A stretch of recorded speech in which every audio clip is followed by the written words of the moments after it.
What's That's up? got to be the worst. That's got to be the worst start to a life in the history of man. I thought the intro was finished, and then I put us up on the screen. Oh god. Oh God. Whew. Oh God. Oh man. Oh. Oh, it's okay. Nobody's here, so it's okay.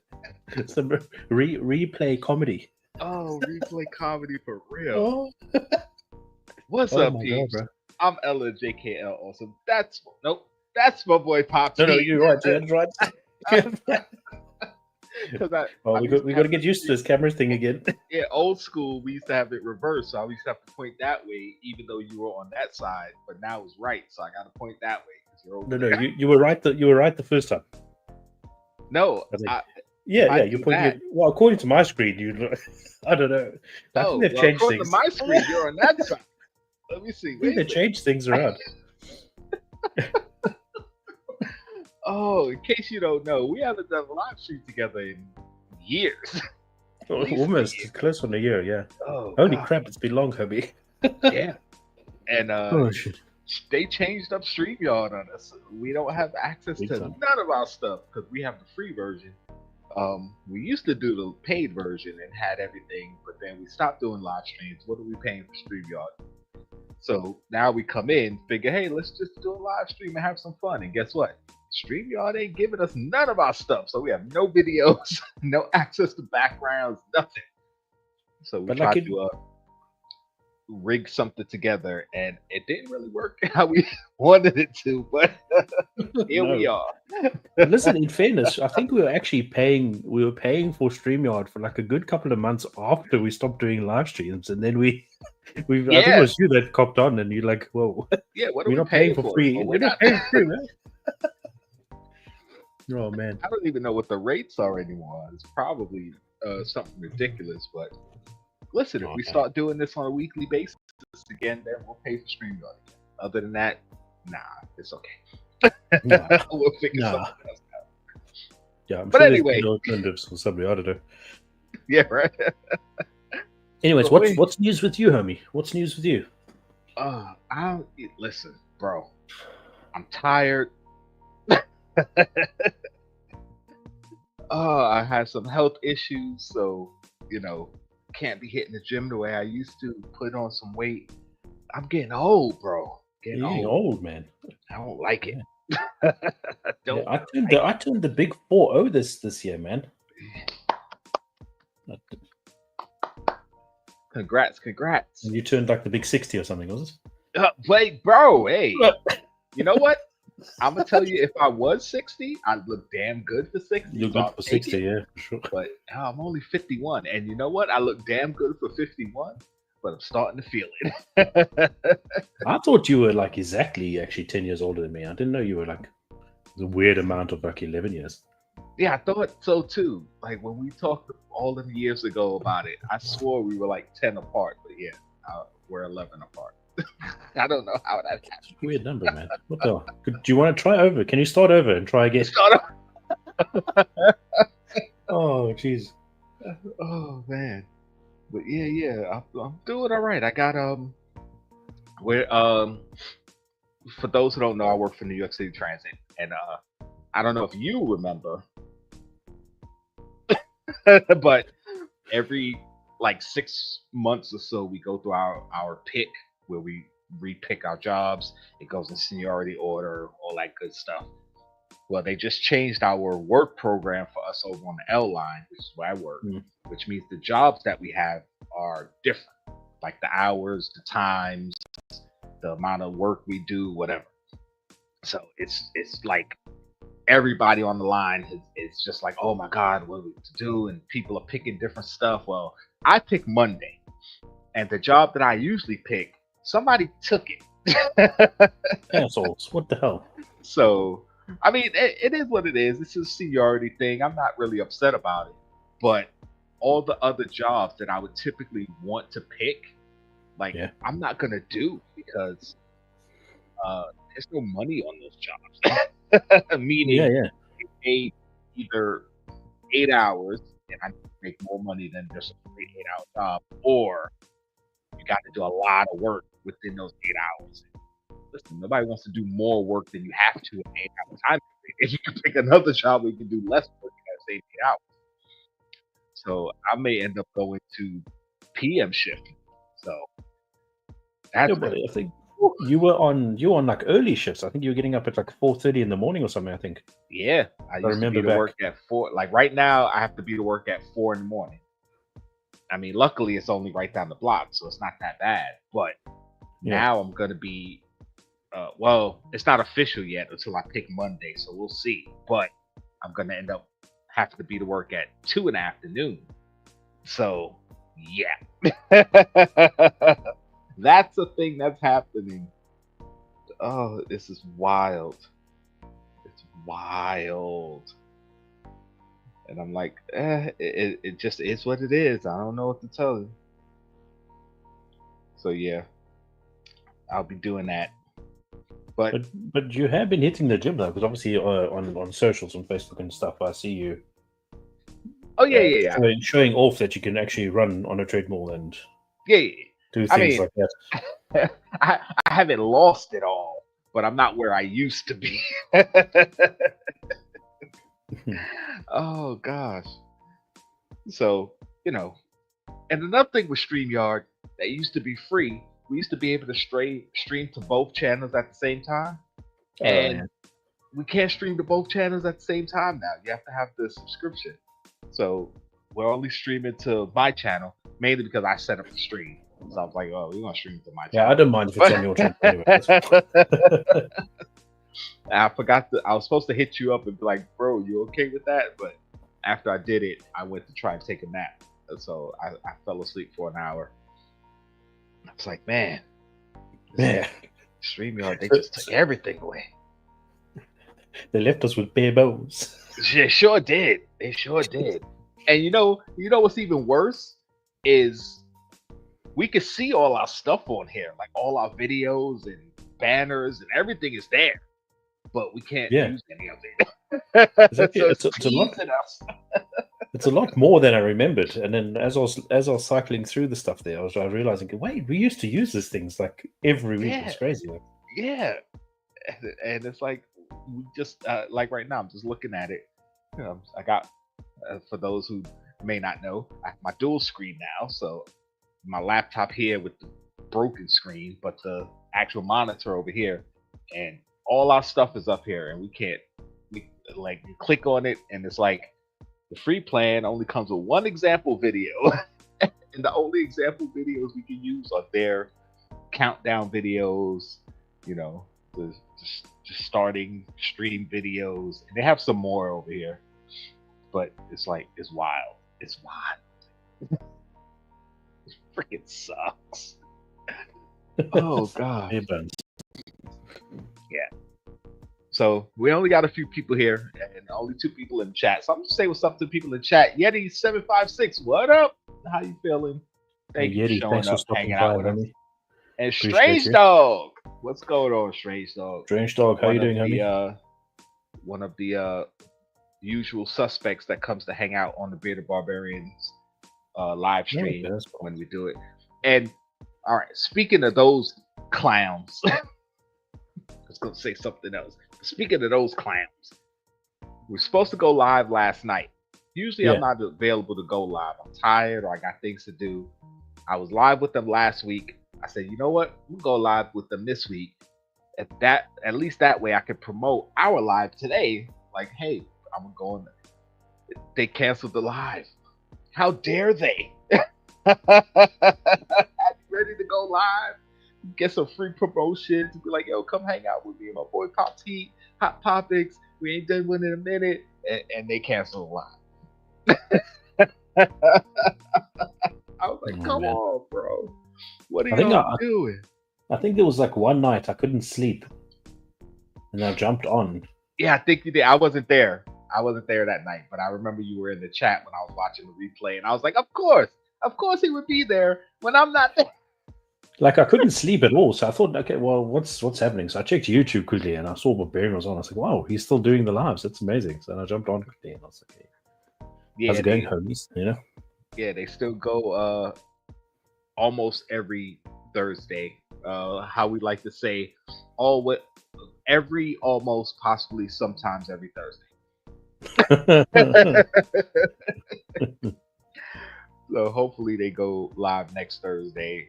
I have intention on jumping on live with those guys, but I can't 100% guarantee it. And pretty soon I might not be able to do it at all because I'll be at work. So I we'll have see how that works out. absolutely 100% no intention of joining that live. I don't, listen. I look back and I think about the lives that we used to do. Like we used to do our live, Right. and then we used to stay up and do another live afterwards, which would be the Pop the Chaos live, right?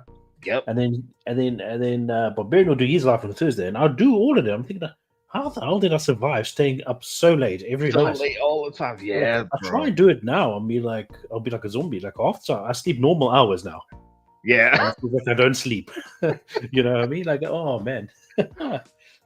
Yeah, that's what I'm saying. Like with all the lives we used to do, and I look at people now who still do all those lives, and I'm like, I couldn't do it. I can't imagine doing it now. Like back then, I think it was different times because coming through 2020 and then coming into 2021/2022, we were still kind of in that, okay, we're gonna do this live stream thing and have fun. But I think it like life started catching up with us again, and people just stopped doing videos, stopped doing lives. Like a lot of us, like we barely do any videos anymore. And those of us that do, it's still kind of more sporadic. It's not like we're doing them constantly. So it's changed. Yeah. And listen, I'm actually thinking back, and times there was actually like 3 or 4 times that people were going live and we would join. Yeah. Yeah. Crazy, man. Yeah. I think there was one week where I think I did a live every day that week, at least every weekday that week. I was either on something, had our live, and then had Pop the Chaos. And it was like, I don't remember what week it is. I wish I could remember or find the videos, but I don't have the time to go through all those to look it up. But yeah, we did some stuff, bro. I was actually on was it Instagram? I think you shared that prank that we decided to prank. Who was it? Lass. Yeah, Lass. Yeah. Dude, that was seeing it again so long after realizing, dude, that was crazy, man. Yeah. And then I'm having flashbacks of when Lass like crapped us out backstage. Yeah. And went to town on us backstage, and the viewers still today didn't know, and I think we wished that we could have recorded how bad it was. Yeah, the for entertainment value. Yeah. Oh, yeah, man. The reason I did that is because Barbarian Live, I wasn't on that live, but I'm watching the replay, and he was talking about when we did that prank on Lass. So I said, I gotta find that. So I found it. I kind of cut it down. So like all the fluff is gone, just the main stuff, and I posted it. And the hard part wasn't finding the prank because I knew it was on Barbarian's channel, so I just had to find that.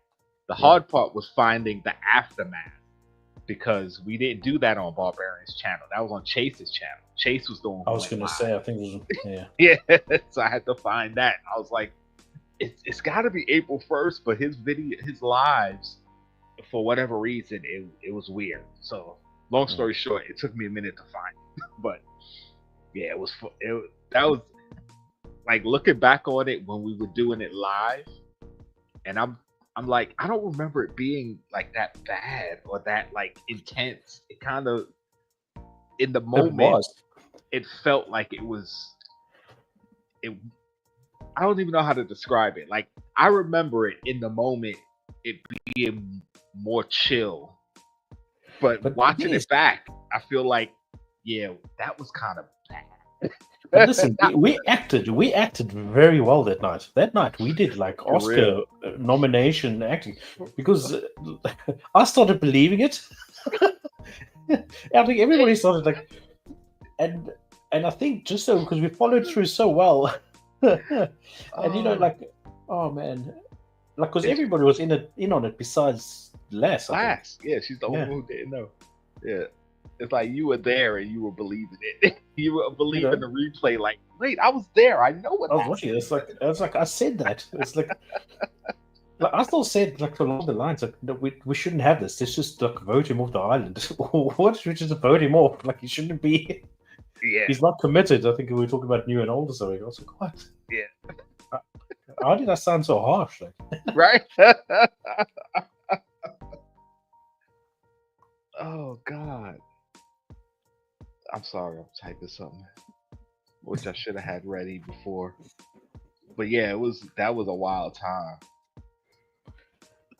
But it was a lot of fun. It was a lot It was of worth it fun. because listen, everybody was okay afterwards. Like, everybody was. Oh yeah. And then of course I sent Last her beer. I was like, all right, here's your package. We had to make it right. And nothing's changed. I go live, they start making noise. It was quiet all day. The whole day, and then as soon as you go live, it As was. soon as I start going live, here we go. I'm waiting to hear the kids across the road in the park. Well, What's the you other won't thing? hear that. There was There's no another thing school. though. There's no school, yeah, of course, it's some holidays. What was the other thing? Ice cream truck. There you go. I was about to Ice say cream you're gonna truck. get an ice cream truck. And to be honest, haven't had an ice cream truck on my block for at least all week. Because the school is right next door, but there's a park next to the school. So there's usually people in the park. But it still hasn't been like bad as it used to be, like when all the kids were out. So if you start hearing kids outside and an ice cream truck pulls up, then you know it's just when I go live, they just want to make noise. Because They I just swear know, to you, like, all week, no ice cream truck has been on my block. Probably even longer than that. So we'll see what happens. But listen, it's hot enough for ice cream truck though, isn't it? Oh yeah, over here, bro, we've been having like heat wave after heat wave. I can't record videos because I'm sitting out here and I'm starting to sweat and I gotta take my bandana and I gotta wipe and then I gotta record and take my bandana and wipe and now I gotta edit all that. So I'm just not shooting videos. I'm just not shooting any videos. I'm waiting for it to cool off. I don't care. Because I got this bad boy somebody got for me. Yeah, Thank you, sweet tea. I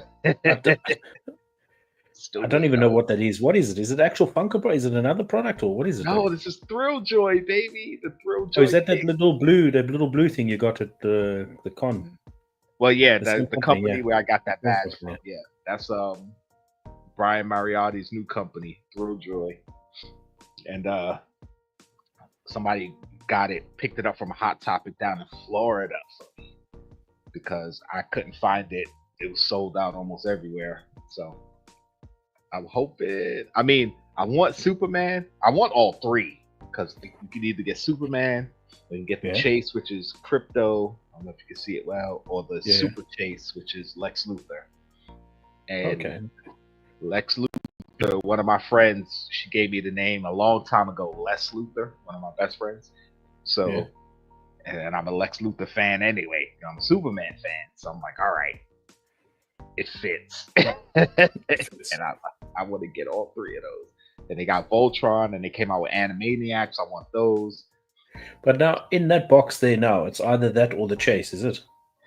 Yes, either Superman, Crypto, or Lex Luthor. Oh, so it could be any three of those. Yeah. Okay, that's cool. What I like about the packaging is you can't really cheat because even if you rip open the plastic, it's still sealed in plastic. But even if you rip open the plastic, you gotta tear this tab right here. It's like a zipper tab. You can't really see the perforations there, but if you've seen anyone open it, there's perforations there. So if you open it, you know it's been opened. There's no way to fake it. Something that I do know people have been doing is since some of the figures are different sizes, they're going back to the weighing thing where you go. Oh, the weighing thing, yeah. But so you know the Crypto one weighs less than Superman, but I don't know about Lex Luthor. I don't know how much that one. Crypto's the dog, isn't it? Yeah. Yeah, that's the dog. Yeah. So you can at least guarantee yourself the Chase because that one will weigh less than the other two. But I don't know if Lex Luthor weighs less than Superman. Probably because he looks like he's a smaller figure, or at least a less So bulky figure. So maybe. what are what is the like the ratios between getting? Well, the chase is still 1 in 6. The super chase, some of them have been like 46 pieces. Some of them have been like 96 pieces. So it varies depending Just on which random figure. stuff. Yeah. So Okay. I'm definitely gonna do a video, open this up. Maybe sometime this weekend. See if I find time to do it. 'Cause tomorrow I'm going to the Jets versus Giants preseason football game. Yay!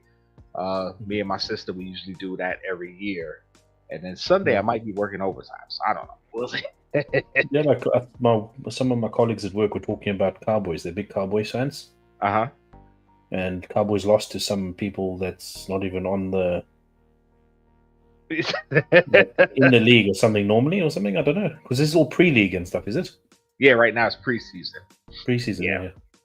And someone So that's not even in the NFL normally, they beat the they Cowboys or lost. something. Apparently, Oh, yeah. I didn't hear about it. I don't know. I don't know. I was listening in I gotta like check. part because I don't pay attention to that crap. I don't watch.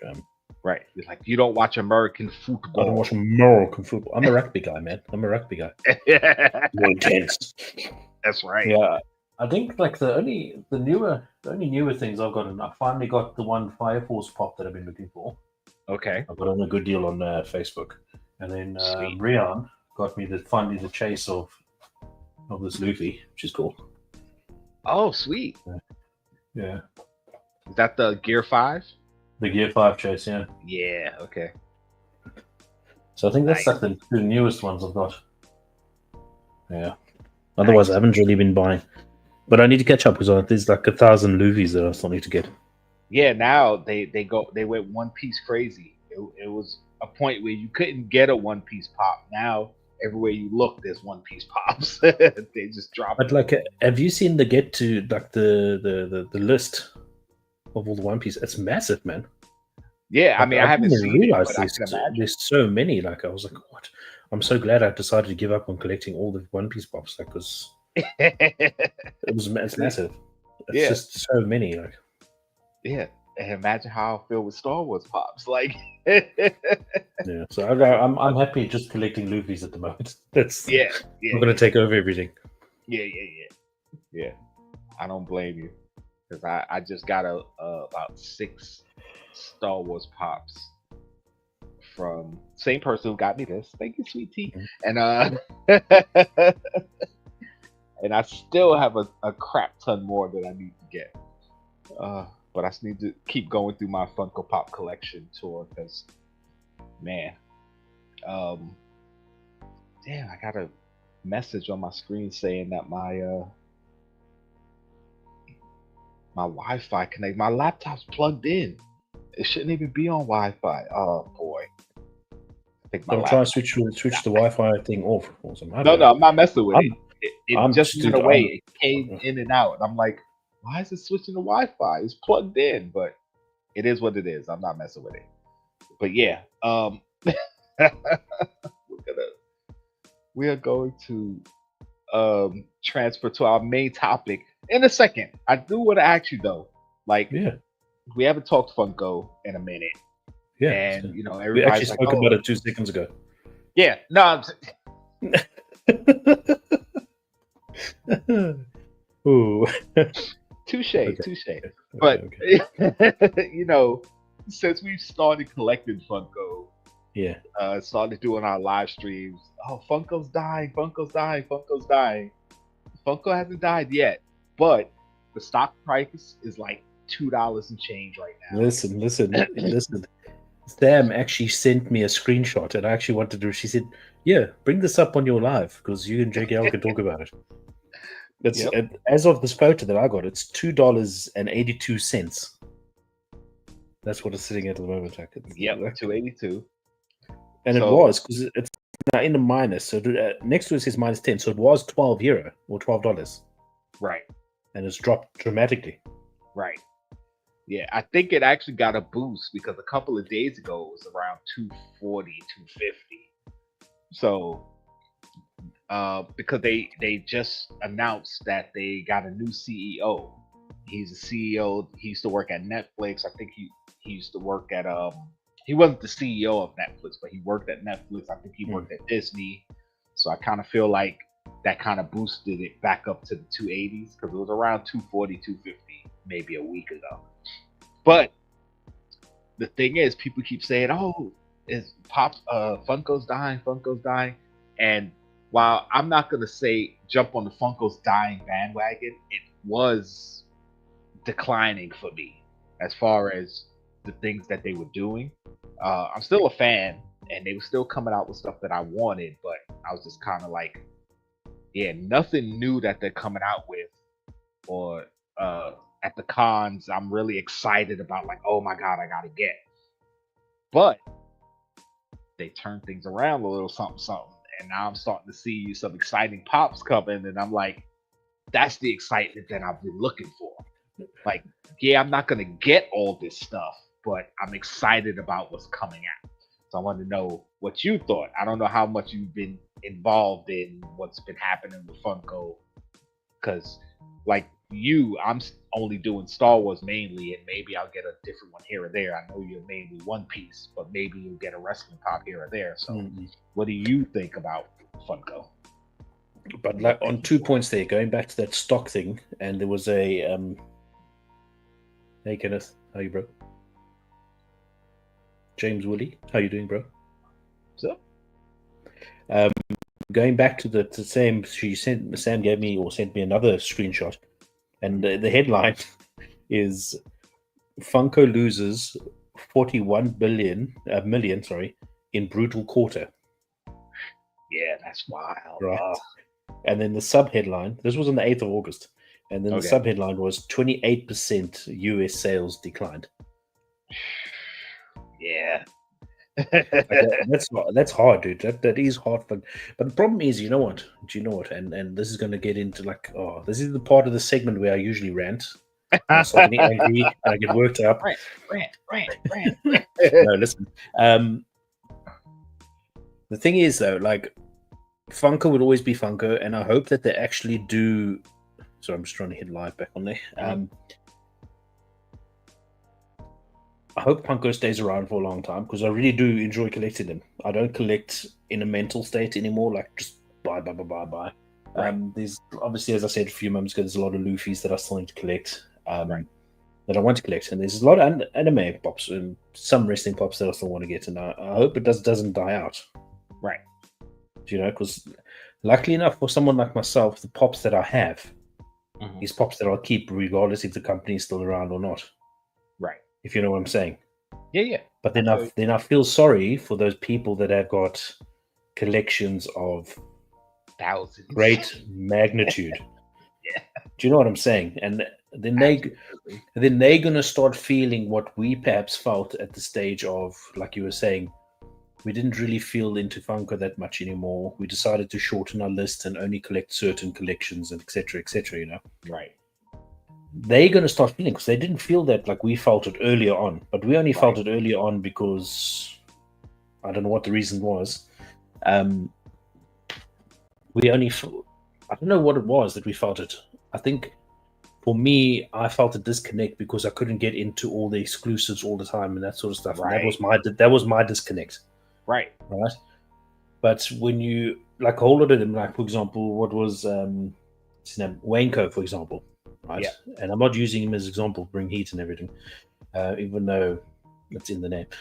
Bring the heat, bro. Like bring for him, like he was all about the exclusives, right? You know, he was always about the hottest pop, right? And he would never hide from the fact that he was always honest that that's what he was about and everything, you know, right? And people like him would find they're going to struggle with the disconnect if the company ever had to subside and they'd be like, oh my. You know, these guys with the biggest collections, going back to that point. Yeah. Slapshot, right? Yep. He fundamentally built his channel around it. Right. Do you know what I'm saying? You know? Yeah. And it's going to be hard for them if it had to go to that point. Right. Yeah. I feel what you're saying. Yeah. It's like, you know, like, and I never, like, and for me, like, that messages that Sam forwarded me about, like, I never really kept in touch with that side of thing, because that was always mine and your thing every Wednesday. That's where I would get all the, do a Right. little Get all the research for info. the Yeah, yeah. live, and then we'll talk about it on the live. Right. But then since live haven't been happening, I haven't really had that connection in that way. Right. And So then at for the you, same time, I've never really felt negative. I'm not saying it was us as doing lives and getting information about it, right, but I guess I didn't have that extra information to think about it, right. if you know what I'm saying. Yeah, But yeah. Like, now seeing that is down for, and I'm realizing, wait, I did have the disconnect. I wasn't worried about collecting every single One Piece pop, and I'm thinking, now I've got all this One Piece pops, what I'm going to do. right, Do you know what I mean? And it's like, I right, don't really like that One Piece character. Why do I right. have it? And that Why sort of do you thing. have it? You know what I mean? Right. I Yeah, don't but have to shit about it, because the ones that I want is ones that I want. right, Do you know what I'm saying? right. And that's the thing. Like, I mean, we've talked about it before. I've talked about it before. When I first got into Funko Pop collecting, I mean, it was mainly Star Wars, but I was getting like a little of everything. Almost anything that I saw that I liked, I'm like, oh, I bought it. Like, I tell people right now, if it wasn't for the fact that I sold off so many of them, I would have over 2,000, maybe close to 3,000 Funko Pops right now. But I got rid of a lot of them that I liked but wasn't in love with, to just keep the ones that I really, really love. And even now, when I narrow down my collection, it's like, all right, I can get rid of these. It's still hard because it's like I really like slash love the pops that I have now. So Yeah. if it does go out of business, like, I'm okay with having, I think I still have like close to 1,000. And that's because out of that 1,000, maybe 600 of them are Star Wars, which is okay because I love Star Wars. And the rest are all other things that I love, like my Disney and my Office and Marvel and DC. Like, so I'll be okay. And another question people have been asking is like, will you still collect them if they go out of business? Because I mean, eventually they'll be out of store, but people have huge collections. Some people are going to be looking to get rid of stuff that they have. And I'm like, I'll still collect the Star Wars ones because I still want them. But I don't know about a lot of the other stuff.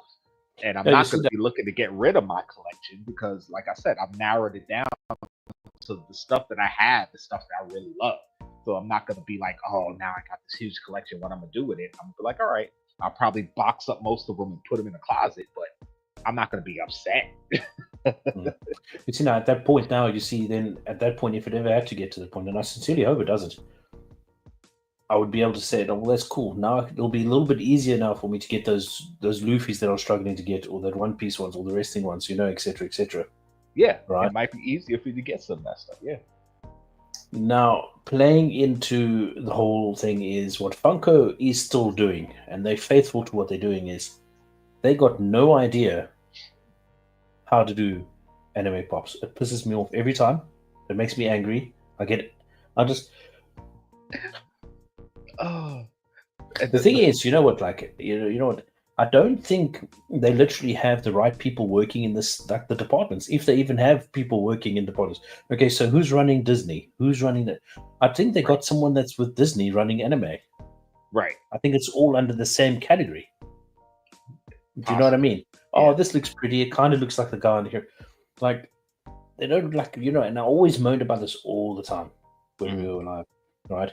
There's this One Piece character, for example, now. One of the new ones, Bartholomew, right? Kuma. The race that he's part of, he's massive. Right. Oh, and they did the regular size. Yeah. Yeah. Opportunity. Guaranteed. I almost guarantee that you can guarantee that people would have bought him more if it was a bigger pop. Yeah. Yeah. Especially the One Piece fan. Like, do you know what I mean? Like, it's like...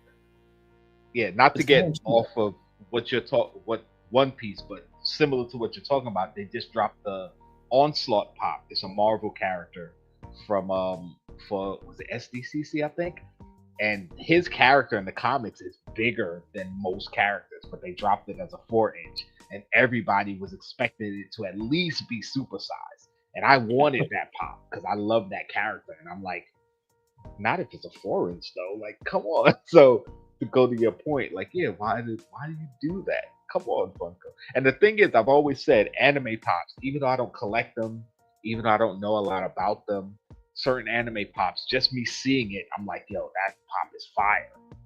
But as an anime fan, yeah, that character should be supersized Do you or know what I'm jumped or saying? whatever. But like, listen, I've But never me seeing shat. it, I'm like, oh, it's fire. So yeah, Like, I've never shat on their designs. Like, their designs were always awesome. yeah, fine, yeah. You know, well, mostly like, but what I'm liking about the new anime pops is out. There's this anime called was it Dan Dan on Dan. Yeah, I've heard of it. You should watch it. It's crazy, right? it. Now, the one character in there, right? Mhm. What they did with the main character is he's got his regular form and he's got his form, right? I don't want to give too much away. Yeah. Now, usually they'll have the form as the chase, Mm-hmm. and then the regular form as the regular pop. Common, right? They did it backwards. They did backwards, and I've never been so happy in my life. Yeah, because I want the pop because it looks awesome. It looks awesome, and I was like, I'm never going to get the chase for it. And then when I realized it wasn't the chase, I was like, oh, even better, bro. That's the one I want, right?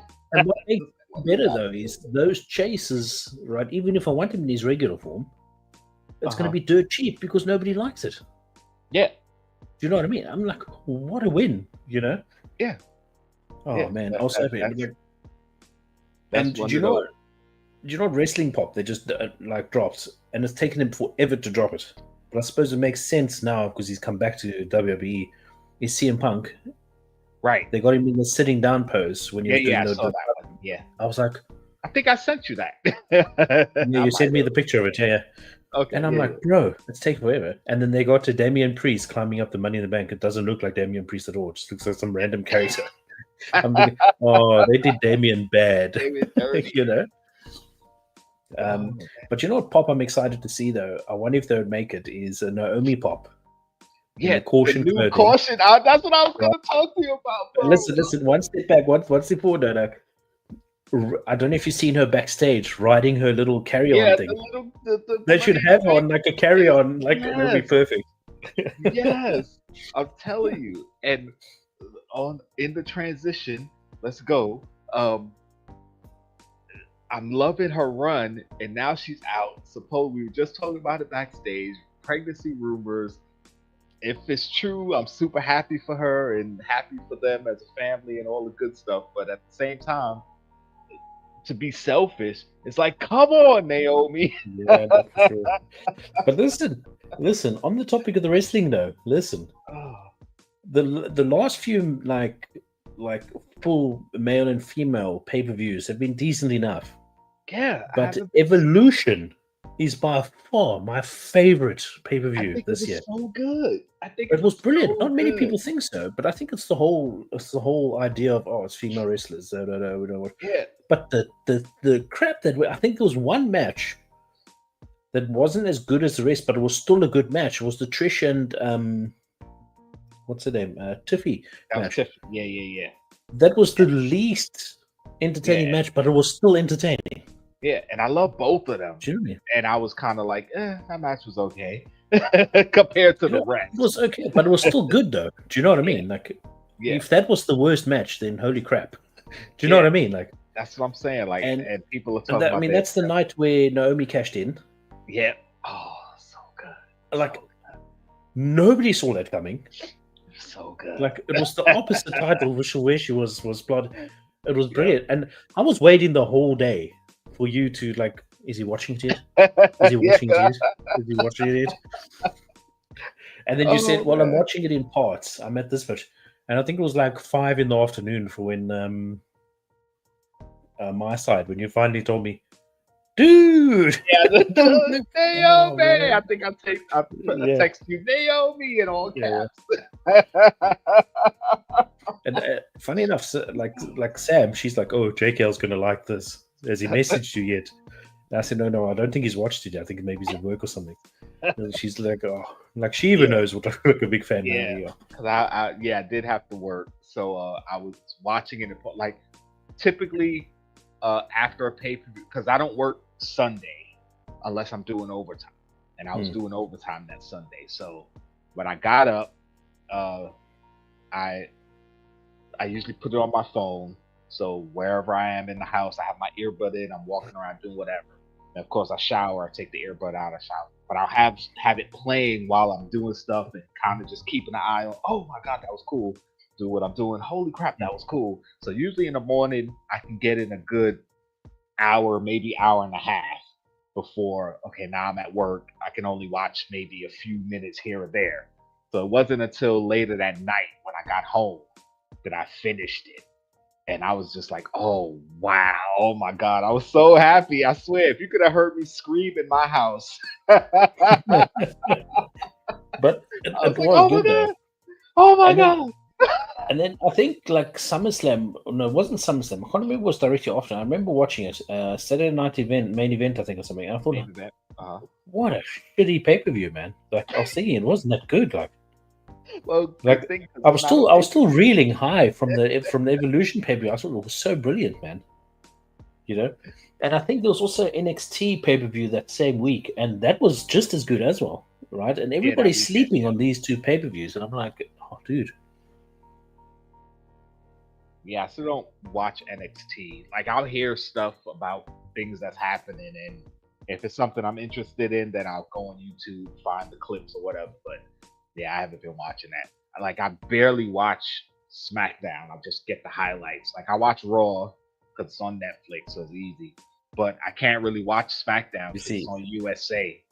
it's on like all wrestling's on Netflix for me, and I'm so happy about that. Like it's so grand, like it's amazing. Yeah. I'm not bragging or anything. It's just about No, time. no, it's You just know, how it is. it's And the about thing time. is, like, I have the VPN, so I guess I could switch it and do it, but I never think about it. Not until you just said it. So I'm like, yeah, I got the VPN. Why don't I do it? Yeah, like for So all the yeah, time though, start doing that. like trying to watch it and find places to watch it because when it was off Netflix, it was impossible for people in Europe and this part of the world to watch it without having to use VPNs or Right, like subscribe to 30 different things.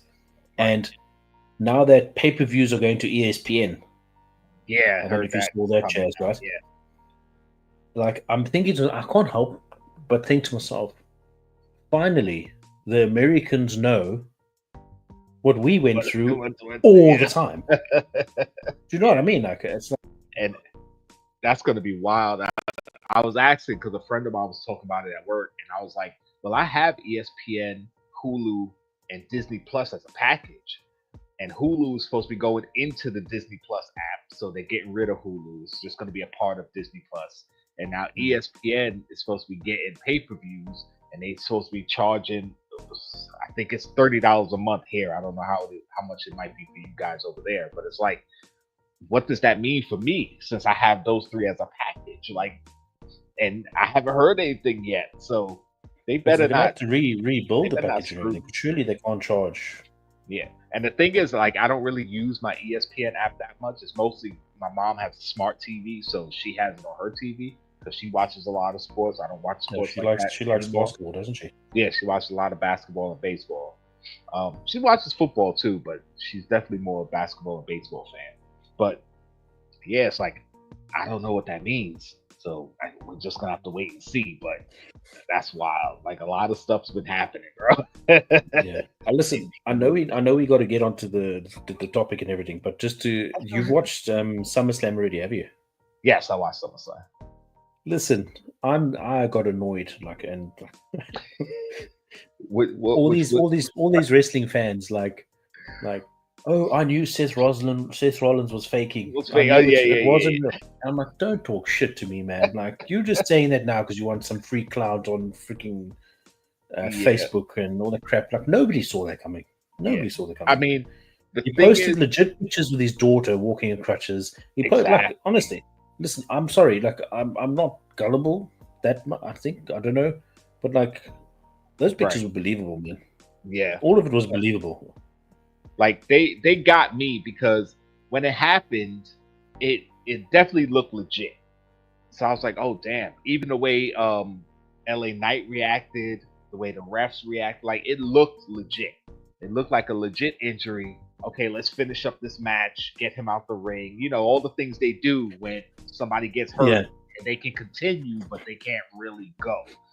Okay. Then I started hearing the rumors like, well, this was planned. They were planning the injury angle so he could come back and cash in.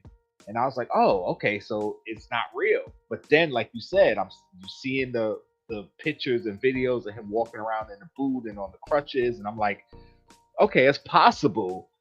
As unlikely as it is, it's possible that they were gonna do an injury angle. He legitimately got hurt, so now they're trying to change plans. I'm like, this seems legit to me. You see, And I when he think I came believe. out, I was like, tell me they didn't get me. They got me, bro. Listen, though. Like the thing is, for me though, is I honestly just thought, oh, Fitz, my homie. Fat baby. Yo, go Oh, check out bro. Fet's Frequency. He's been doing his live Yeah. streams. Live streams with these I've weird, been catching like. some of the replays with some of the stuff, bro. Keep I doing tried your playing thing. one of the games he's playing. I was like, dude, I'm not gonna like this is too much, man. Anyway, Baby. like I thought he came out just to troll CM Punk, give him a heart attack, you know. Yeah, that was what I thought. Just to antagonize him, you know. Yeah, And then I started thinking, now, oh no, he's gonna give the thing for what you call it to cash in for Braun or whatever. Braun. yeah, or, that was. and I going started through my thinking head that thing, too. and then he turned around and he started walking back in. I said, it was just to troll him. And then he threw the crutches down. I was like, oh, you I asshole. was like, You yeah. asshole. Yeah. But the thing is, I kind of think that they didn't even tell LA Knight. I think they kept it to just.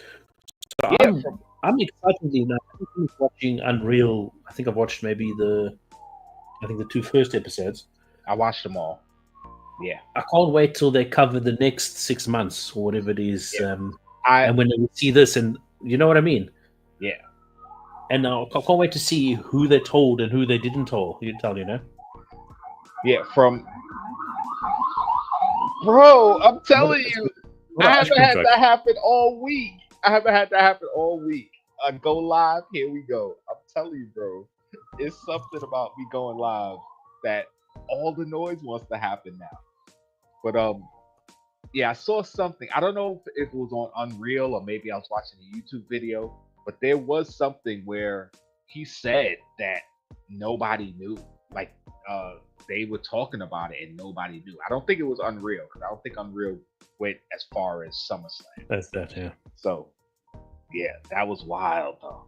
I mean, I loved it though. Listen, the thing that one of the things that bothers me now with I'm not just gonna say wrestling fans, it's just fans of anything, whether you're a Marvel fan, DC fan, video game fan, whatever, is that you have so many people that are so ready to be upset about the things that they're watching that they don't enjoy just the brilliance of it or just the emotion of it or whatever. It's like they want it to be how they want it to be, and if it's not what they want it to be, then they shit on it. Excuse my language, but we had to get our curses in. And it's like, even when, like, I'm not as big a wrestling fan as I used to be, and I say that all the time, but I still like to watch. I still keep up with at least WWE stuff. And even when things are happening that I don't necessarily love, it's like, I'm on for the ride. I'm along for the ride. Let's see where this goes. Like, I'm not just going to be like, oh, they shouldn't have done that, and that's stupid, and now what about this? Listen, let's go along for the ride and figure it out, bro. You say you're a father. I've been a father, bro. You're swearing like that. You're swearing on screen. Listen. And then Triple H makes the announcement. Now, that was pretty big. That Seth Rollins thing. That was massive. Yeah. And I was like, gee, like I wasn't happy with it. Right? But like I felt for CM Punk. I felt for him. I really felt for him. That's another thing. And then Triple H, if you thought that was big, I'm like, how are you going to top this shit? Like, how are you going to top that? And I'm like waiting, and then the whole second night, I'm waiting. Then Cena loses the title, and I'm like, okay, yes, like I've been hoping for a Cody Rhodes heel turn for ages. Yeah, and I thought we were going to get it right there, but I thought we were gonna get it low, like him low blowing Cena and Yeah, everything, and doing all the shit, and like he's it's gonna too show up on soon. I SmackDown still with think his it's black too hair soon. and everything, and Yeah, like New Japan, like heel American Nightmare, right. and I'm like, no. Then Rhodes wins. He goes to the back. 7 minutes left, and I'm thinking, geez, what are they gonna do? And Cena starts like waving to the crowd. Okay, so Yeah, there's going to be a whole 7 minutes of Cena yeah, bantering to the yeah. crowd and doing all this because I it's his did this. last. It's I his did the last. same It's his last thing. SummerSlam. It's his Yeah, last SummerSlam. Okay, that makes sense. And I was at peace with it. I was like, okay, whatever. I Right. did the In the same back thing. of my mind, everybody was waiting for that music. Hmm. You know, because everyone there's talks about it, but no, it can't. He's a dirty dog and all that stuff. Yeah. I You had know, no idea. I was totally blindsided. I had like no idea. I knew something was gonna happen. I didn't think it was gonna be him. and then all of a Totally sudden the caught music me off hit. guard. I think my When that son jumped up 3 meters in the I sky. jumped, Like he was bro, like, is it bro. really him? Is it really him? And he's like, what? And he's like, because we've been keeping everything like PG, because obviously they don't need to know all these things with the Vince Right, McMahon right, right, character. right, They're right, probably seeing it, but they don't understand it, right, right, right? And I'm always saying he's been doing things that he shouldn't be doing, right. you know, and that sort of stuff. And it happened. I was like, what? And then looking at this guy in the ring, I was like, they actually did it, you know. Yeah, And then I came in terms of it wasn't as wrestling. It wasn't as big as what the CM Punk thing was, right. but as bringing someone like that back. Yes, just the music to hit. That's Like, gonna get a huge and, pop. and knowing Oh my his goodness. current background on what's Yeah, happening, what's happening? Yeah, and they brought him back. There's no like what they're kind of transitioning into is the gloves are off. There's no rules anymore. yeah. Basically, that's Right. basically what they're saying. And this is I what mean, they're they doing said now that they with the whole Unreal thing. They're pulling the curtains back, right. right? But now they're getting you from the other side. Now they're going to show you, you know, anything's going to happen now. Anything. Because they're Yeah. saying that he's cleared, but we still don't know what's happening.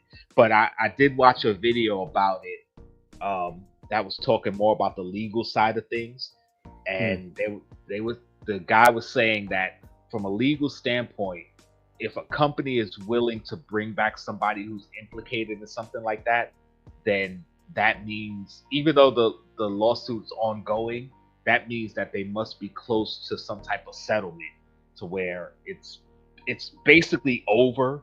They just haven't like crossed the T's and dotted the I's yet. So that's what he was saying. And I was like, well, that makes sense because he was supposedly cleared like 4 weeks ago. Like I'm not saying he's innocent, and I'm not saying that Yeah, listen, allegations that guilty, were put innocent. against him. I don't know. Yeah, I don't Right? know. I'm not saying that what, and I'm not backing the guy. Yeah, Because at the end of the day, I don't appreciate. I don't dig what if yeah, what they're if the things are accused true. of. I don't agree with that shit, man. I really Yeah. don't. Right? But kind of at the end of the day, he wasn't mentioned by name. Right. You know, I know literally pretty much what they said was him. Yeah. But is there a reason why they didn't mention him by name? Do you know what I mean? That's kind of the way I'm looking at it. Right. Do you know what I'm saying though? Like, yeah, I get what you're saying. Like, so that, yeah, it was a description of a person, and the description of the person is like, well, it's Brock Lesnar. We know that's his description. But again, it wasn't his name wasn't said. If you're gonna go that far, right, to describe him to a T, why not just say his name? Just say his name. Exactly. You know, that's just what I find weird about it. But yeah. From a legal standpoint, yeah. But like I said, I'm not for him. I'm not against him. As far as the entertainment of wrestling and what they're doing, I'm all for it. Whatever happened behind the scenes, if he did it, and if it comes out that he did it, then he needs to pay for what he did. That's that. I can't speak one way or the other. There's a lot of drama happening in the world where people ask me my opinion, and I'm like, listen, I'm not there. I don't know. I got my own shit to worry about. It is what it is. Like, I can't stress myself worried about what somebody else did. So I will tell you this: I'm not buying none of his merch. We're not doing it. Like, I'm not going there. But listen, back to looking like a beast, though. Yeah. He's looking like a beast. Like, oh my god. And a little bit, since we're about to transition into after an hour, transition to our main topic. Listen, we haven't done a lot in a while, guys, so you know we're gonna talk. But the Hulk Hogan thing, like he passed away, and a lot of people, want to honor his legacy and what have you. And I understand that. I mean, I had a discussion with somebody recently, and they were talking about, oh, he was a racist and he was a terrible person and blah blah blah and this that the other. And I'm like, all right, I get all that. Not defending the man. Trust me, I don't like that part. Especially, first of all, I've never met him, never been around him, don't know him. So whatever stories we're getting is all secondhand. So that's number one. Number two, if that is the type of person he is, yeah, I don't like that. I'm not for it. I was never the biggest Hogan fan. I mean, when I was a kid, yes, but as I got older and started understanding wrestling and the business and whatever, I'm like, yeah, not a huge fan of this dude. But entertaining as hell. Loved when he did NWO. Loved when he came back to WWE. All the stuff he did with The Rock. Like, yeah, I like wrestling, so that was cool. I told them, I was like, all right, take Bill Cosby, for example. And we all know what he did. He was actually accused, went to jail, convicted, all that stuff. Eventually, he's going to pass. He's already old. He's already health-wise going downhill.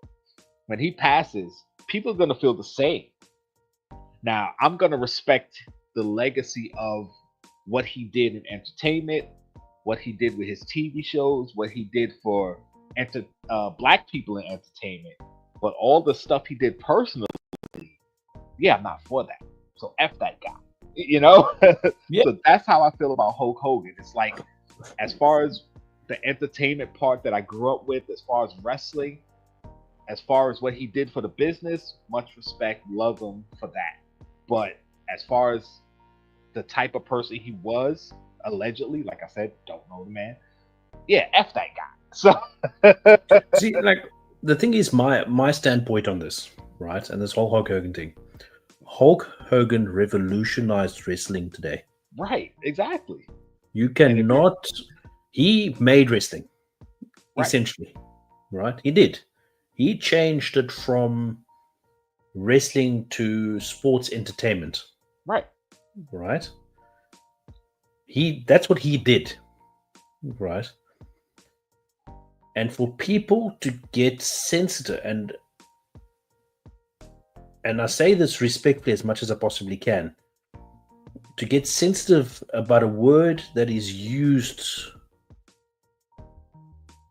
by said people themselves, right? And to have it build up into a calamity where, and you brought up a good point in regards to the Bill Cosby thing, for this not to be in the same calamity as the Bill Cosby thing. And I feel that the things that Bill Cosby did were substantially, I'm talking phenomenally, like, do you know what I'm saying? Yes. But at the moment, it's sitting at about the same amount of calamity. Do you know what I'm saying? You know?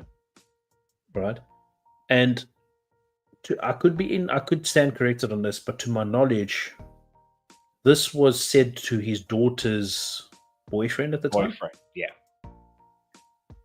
And to my knowledge, the boyfriend had no problem with it. Right. Because they were talking in jest and they were talking in... If you know what I'm saying.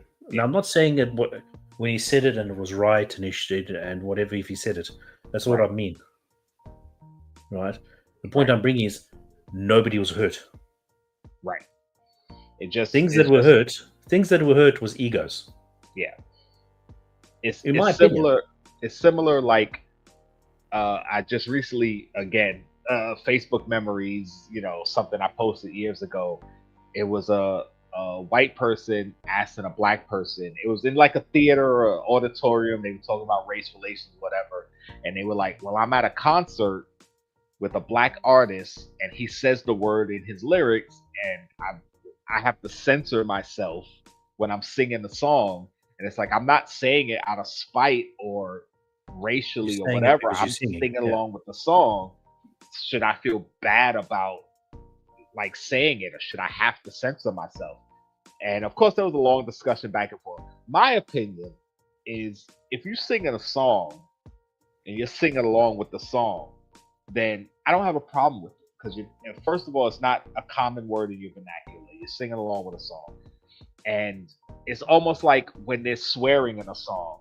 Like, I don't swear as much as I used to, but yeah, still, if they're swearing in a song, I'm gonna f and f this and I'm gonna go along with it because it's part of the song.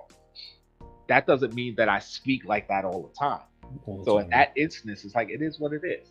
So anyway, we're gonna move on from. Sorry. One point though. Yeah, finish. Sorry, 1 second. 1 second.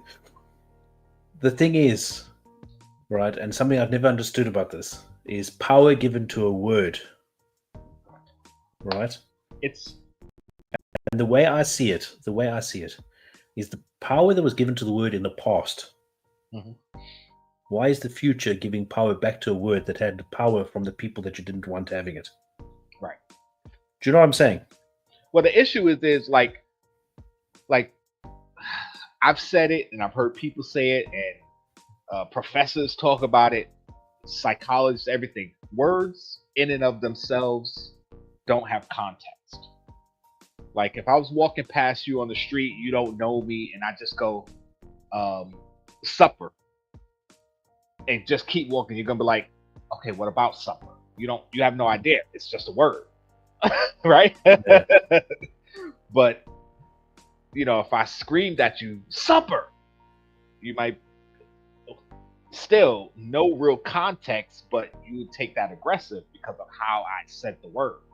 Yeah. Now, change that, and you're walking past me, and I go, bitch. You're gonna take that aggressive, even though I didn't say it aggressive, because of what the word kind of implies. Like, I'm calling you a bitch. I didn't call you a bitch. I just said the word bitch, but I said it calmly as I was walking past you. Now, if I screamed at you, bitch, okay, you take that aggressive. Who you called the bitch? But if I just say it, like, it's all how the word is used. But at the same time, that goes to my point of ego. Yeah, again, yeah. It does. Yeah. Because if you have to walk past me and you go ahead to say bitch in anger or not, I'll be like, okay, bro, whatever, and then I'll walk on. Right. Like, if you had to say it to me personally. Right. You know what I mean? But at the same context, though, if you get upset with someone calling you a bitch randomly in public, right, you're giving power to something that they've used. Right. Do you know what I mean? Like, I don't know. Like, I'm not trying to say that like you're wrong, because I do get your point. Your point is like so valid. It's a philosophical thing and a psychological thing. Because even going back to bitch, like I always say, like a woman could be talking to her girlfriends and be like, bitch, please, and bitch, oh, you a bitch. They'll use the word back all the time. But if I walk up to one and be like, yo, bitch, now I'm the bad guy. Y'all were just saying it to each other, but I'm the bad guy. So it's different. It's weird, and it's something that as a society just has to be, from our children, grandchildren, brought up, has to be more open-minded and understanding about a lot of this stuff. So it is what it is. But we're gonna move on. My point of view. Sorry, 1 second. I don't think that it should have ruined everything from Hulk Hogan. Well, that I don't think. I don't think. I feel for the people that were offended by it. I do, but I don't think the man's last appearance on wrestling screens was him getting booed out the building. He got booed out of the building. But see that. Well, I don't know how much of that was because of what he said or because of some of the stuff he's done since being out of the ring. Like, because a lot of his stories have been coming up as him being a liar and being manipulative behind the scenes and stuff. And a lot of wrestlers have done the manipulating thing, so I can't call him out for that, because I still love Shawn Michaels, and he was huge when it came to manipulating behind the scenes. I still love Triple H. He did it too. Randy Orton, he did it too. Like, a lot of wrestlers did that. But the thing that turned me off to him was supposedly, and again, I don't know the guy, never met him, but a lot of people were saying he really wasn't a good guy. And I'm like, I take that as, all right, again, legacy of wrestling and what I grew up with versus real life person. Like they're two separate entities in my eyes. So I can respect the legacy, and if he was a bad person, F that. That's what I'm saying. Like again, I don't know personally if he was a good guy or a bad guy or not, but if he was, F that.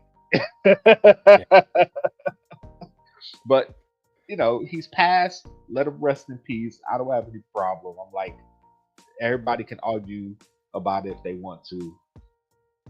It is what it is at this point, Now, on the point of the segue, will he appear on this? Oh, absolutely. Absolutely. Will he? Or has he been erased from history? No, absolutely. No, I'm missing. So, guys, we're going to go into our main topic after an hour of chit-chatting. Again, we haven't done a live in a long time. We're so good at it, though. We're so good at it. Oh, man. We were backstage running late, and, well, mainly because of me. And I was like, oh, we fell right back into normal. We're going to be a few minutes late. See, I'm growing my hair again. Oh, you're growing it out again. Awesome, dude. Awesome. I'm still shaving mine. And for those who haven't noticed, I don't do the red beard thing anymore. Quick announcement for those who may not know. Your boy's been seeing somebody. So, and while she thinks the little red beard is cute, she's kind of like, I prefer you without it. So I'm like, all right, I'll accommodate you, babe. So, and that's all I'm gonna say about that. So, our topic for the evening, we're gonna try something new. We're gonna ask ChatGPT, what are the top? Well, who are the top 5 WWE/WWF wrestlers of all time? And we're gonna see what ChatGPT exactly tells us, and then we're gonna discuss it. So, with that being said, I already have it typed up. It should be on the screen. It's on the screen, right? Yeah. It's on the screen, yeah. Who are the top 5 WWE/WWF wrestlers of all time? And we talked about it backstage. The next one we might do top 5 champions, top 5 tag teams, top 5 women wrestlers. Because although I think there's some awesome and great women wrestlers, and my boy Pop P will tell you, I love my women wrestlers. Like anytime there's a wrestling event, a PLE or whatever, I'm always like, ooh, Naomi or ooh, Alexa Bliss. Generally, it's never the woman that you think it would be. But like, I've kind of gotten used to what your taste is, and I'm like, yeah, okay, he's gonna love this. I got huge on Rhea Ripley before she became Rhea Ripley, like way before she joined Judgment Day. I remember you sent me a Rhea Ripley card back when I think she was on NXT at that time. And I was like, oh, damn, I love her. She's gorgeous. Who is this? Like, she was, and I've been following her since, and now she's Rhea Ripley, and people are like, "Oh, well, you like her because she's Rhea Ripley." I'm like, "No, I liked her before she became Rhea Ripley." Like, this is just a bonus that she actually blew up and became who she is. Like, oh, love it. But anyway, yeah, we're gonna probably do this. I can't say it's gonna be weekly. Can't say it's gonna be once a month. Like I said. We got different schedules. I'm going to be working different hours. We'll figure it all out if we continue to do lives. But for now, who are the top 5 WWE/WWF wrestlers of all time? And go. It's probably going to take a minute for it to. Oh, see, there we go. right on top. Right on top. I had no faith in that at all, but he's right on top. I see they actually put bullet points and everything. Yeah. I'm gonna read it out. It says, I know you guys can see it on screen. Top five in wrestling can mean different things depending on whether you're talking about drawing power, popularity, money made, in-ring skill, or overall legacy. I knew it was going to do that. I knew it was going to break it down. Like, I thought it was going to ask me before it actually gave a list, because that's something that ChatGPT does. It says, since WWE/WWF is primarily an entertainment company, most lists combine all three. Here's the most widely agreed on top five WWE/WWF wrestlers of all time. And of course, number one, Hulk Hogan. I had no doubt in my mind he was going to be number one. I had a lot should of have doubt. called him as number one before it came up. I don't know if you know this. He was racist. You know that? Don't know if you know this. What we should have did was had a list, or at least said, okay, who we think was going to be on the list. But since it's only showing the first well, I'll tell you what. First two, we can roll on the next. What did we say? Top five. Yeah. Because I would have definitely said Hulk Hogan. I would have definitely said Steve Austin. Stone Cold Steve Austin would be on the list. Yeah, I would have said Stone Cold, like a little bit, maybe. Maybe. Yeah. I don't know if I would have put Stone Cold number two, probably, if we had discussed it and talked about it. No, I don't know, like he was big, but I don't think he was a big draw in the popularity, yes, but money making. Oh, he was a money maker, bro. I don't think so. Not as big as what Hulk Hogan would have been, for example, I think. Oh no, I don't think it's big as Hulk Hogan. Think about merch and that sort of thing. Yeah, and as far as overall, I definitely think Hulk Hogan, like it even says here, WrestleMania wouldn't exist without his drawing power. Like without Hulk Hogan, wrestling isn't what it is today. At least not likely. Like it could have been another person or another star. Like who knows? You can't really talk alternate history. But listen, the thing is, though, alternative history, though, I think Lex Luger was the next guy. Possibly. If I remember watching a documentary, he was the next guy, but he didn't have enough charisma. Right. When Hulk moved over to WCW, Lex Luger was meant to come up, but he wasn't as popular. He was popular with the fans, with the American theme and everything. Right.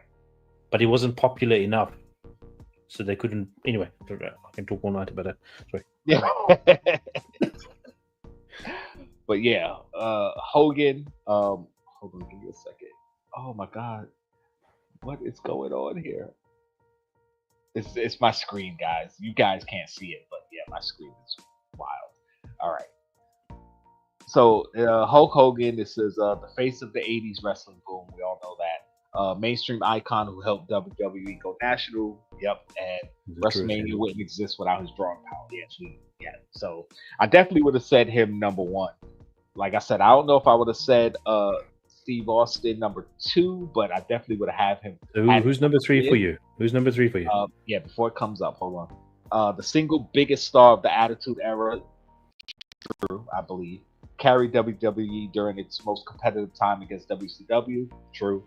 Changed. Was he though? He wasn't during the anti-hero character.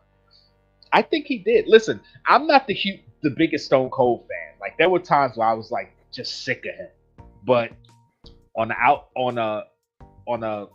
another level, I can respect what he did for the industry. Like I give more credit to Bret Hart because him and Stone Cold doing that double turn is what made Stone Cold into a star, and then him becoming an anti-hero against Mr. McMahon, who was created because he screwed Bret. Like that whole thing was lightning in a bottle. And I give Bret a lot of credit for that because his involvement is what made that. So yeah, because everybody loves the guy who tells his boss to F off. And if we got the chance to physically assault our bosses, some of us would have taken it. It's like we were living through him vicariously. We were. What is the word? Vicariously? No, what is the word? Never mind. I'm trying to be smart and I'm not. But listen. If we had to slip into another Attitude Era, which is highly unlikely, right? I don't think current stars today will be. I don't think there's anyone that would be able to do what he did. No. Because of culture and things that are existing today. Yeah, it was definitely a time where, again, lightning in a bottle. Like, you couldn't do that today. If a new Attitude Era tomorrow just actually, matter of fact, tonight on SmackDown, the new Attitude Era started. It wouldn't be anywhere near as, I don't even know what the raunchy or wild, crazy as it was back then. You see, like part of me thinks that if it had to happen, it could hit off because people don't think that it would. If you know what I'm saying. I don't know. I mean, it would be popular and it would be big, quote unquote, but it won't be as big as it was back then. Only because they went through such a long PG era, and a lot of people who grew up on wrestling in that era of the PG era are adults now, so they would want to see more adult stuff because that's just the nature of things. People say, "Oh, why are so many video games so violent and adulty?" Because people grew up playing video games. We're adults now. Like kids playing video games are playing like Candy Crush. They're not playing like Super Mario. So times change, things change. So I think it would hit, but it wouldn't hit the way it hit back then. Nah, I don't know, and I don't know what character could carry it. LA Knight. Everybody thinks he's a clone. He's like a clone of The Rock. like I've heard a hybrid of The Rock and Stone Cold. Yeah. So yeah, maybe he could. But number 3. I don't know who number 3 is. Like we should have thought this through because I think you could. I think you could think of like Mount Rushmores would be kind of a similar thing in this essence. Yeah. So you kind of got to think of who would be next on the Mount Rushmore. I'd say my pick for number 3 would be The Rock. I mean, I think he's top 5, but I don't know if he's number 3. But I definitely think he's top 5. Like I would have to put Hulk Hogan, Stone Cold, The Rock. I mean, my personal bias, Bret Hart, but I don't think he's in it. I would love to see him in there, but I don't think he's in it. And then I think again, you're talking about all time, so now you got to go back to the past, like people who, when I was a kid, they had already been wrestling like 20, 30 years. I think from the past, I think the most they're going to use is Hulk Hogan. You think that's the first back they're going to go? Hulk Hogan, yeah, no, but not further back. I think that's all they're going to use from that era. Okay. Possibly. Okay. Because if you're going of all time, you kind of have to do the full distance. So you kind of have to do someone from here. So it's definitely going to be John Cena's making the list. Rock has to make the list. Cena, Rock. So and I'm kind of thinking, you know what, man? It's heavy on Taker or Brett. Brett was fundamental. Yeah, he was. Yo, he made a lot of people look good, bro. I'm not the biggest fan. I'm not. I'm not the biggest fan of Bret Hart, right? But he was very technically sound in the ring. He was, as his slogan says, the best there is, best there was, best there ever will be. Yeah. Do you know what I mean? So I don't know. That I don't know. But as of next, I think it is maybe The Rock. But even then, but now you got The Undertaker and you got Shawn Michaels. Like, again, Shawn Michaels, he was always high on my list. Like, at one time, it was him and Brett 1 and 2. But then, Ultimate Warrior was my dog. So, but anyway, he was a big draw too, and he made a lot of people look good too. Like, he had star power, he had charisma. He was one of those people that, whether he was a face or a heel, I always loved his performance or his character. So it's like, will he be up there? James in the comments says Cena number 3. Cena number 3. Oh, okay. We're gonna see. Let me scroll down. I don't know how. I want to control it because I don't want to go too far. Oh, it was The Rock. All right, one of the most charismatic performers ever. Huge star in the late '90s, early 2000s. Transcended wrestling to become the biggest Hollywood star. Well, I won't say the biggest Hollywood star, but a big Hollywood star. They kind of do use that wording every time when they talk about him, though. They do use Yes, they do use it, and that's a little bit cringy because he's a good actor and everything, but like he's not the biggest, right? And you know what I mean? I don't think so. Right. He's a a big action star. I would say, as far as saying the biggest uh, Hollywood star, I would think as far as wrestler turned actor. If you look at it like that, then yes, he's the biggest Hollywood star, wrestler turned actor. But if you say the biggest Hollywood star, like he's the biggest Hollywood star, just in a bottle, it's like no. There's a lot of people in Hollywood that are much bigger stars than he is. But as far as wrestler turned actors, I'd say he's the biggest. I won't Well, to say get he's the people to best actor, but I think, but the way they phrase it though is as if they say Hollywood star. Do you know what I mean? Yeah. They don't phrase it in the way you phrased it as biggest wrestler to become a movie star. I know. You know That's what I'm saying. Like, that's not the way they phrase it. Like that's the way, like me and you may see it, I suppose, but they don't phrase it like that. You know? Yeah. But I would think. But as far as wrestling, yeah, we were both kind of like he's definitely on the list. I didn't know if he was going to be number 3, but I could definitely put him in the top 5. He's top 3. Okay, I definitely liked him more than Stone Cold, so I could see it. His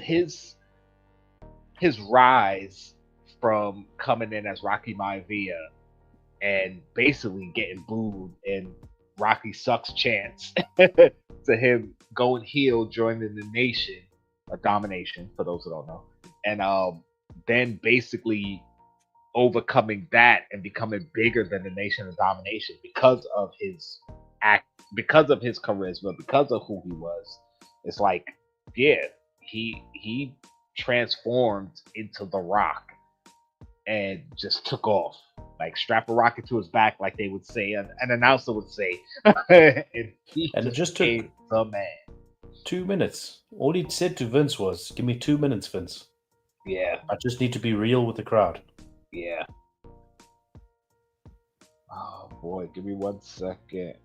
I got K Awesome. Actually, calling me in the middle of the live stream. I'm like, why are you calling me? So let me text her real quick and have her and let me know what she needs. Because she's out right now. She's at a fair or something, I believe. Probably wants money. All right, so we got The Rock number 3. I mean, yeah, not much I could say, but yeah, he definitely did his thing. She said, oh, hold on a second. All right. Let me see. So yeah, Rocket number 3. Like I said, definitely thought he was in the top 5. Didn't know if he was gonna be number 3, and he did do a lot for him versus Stone Cold. That was one of the biggest rivalries. So yeah, I don't doubt it. It makes sense. Let me hit it quick so she knows.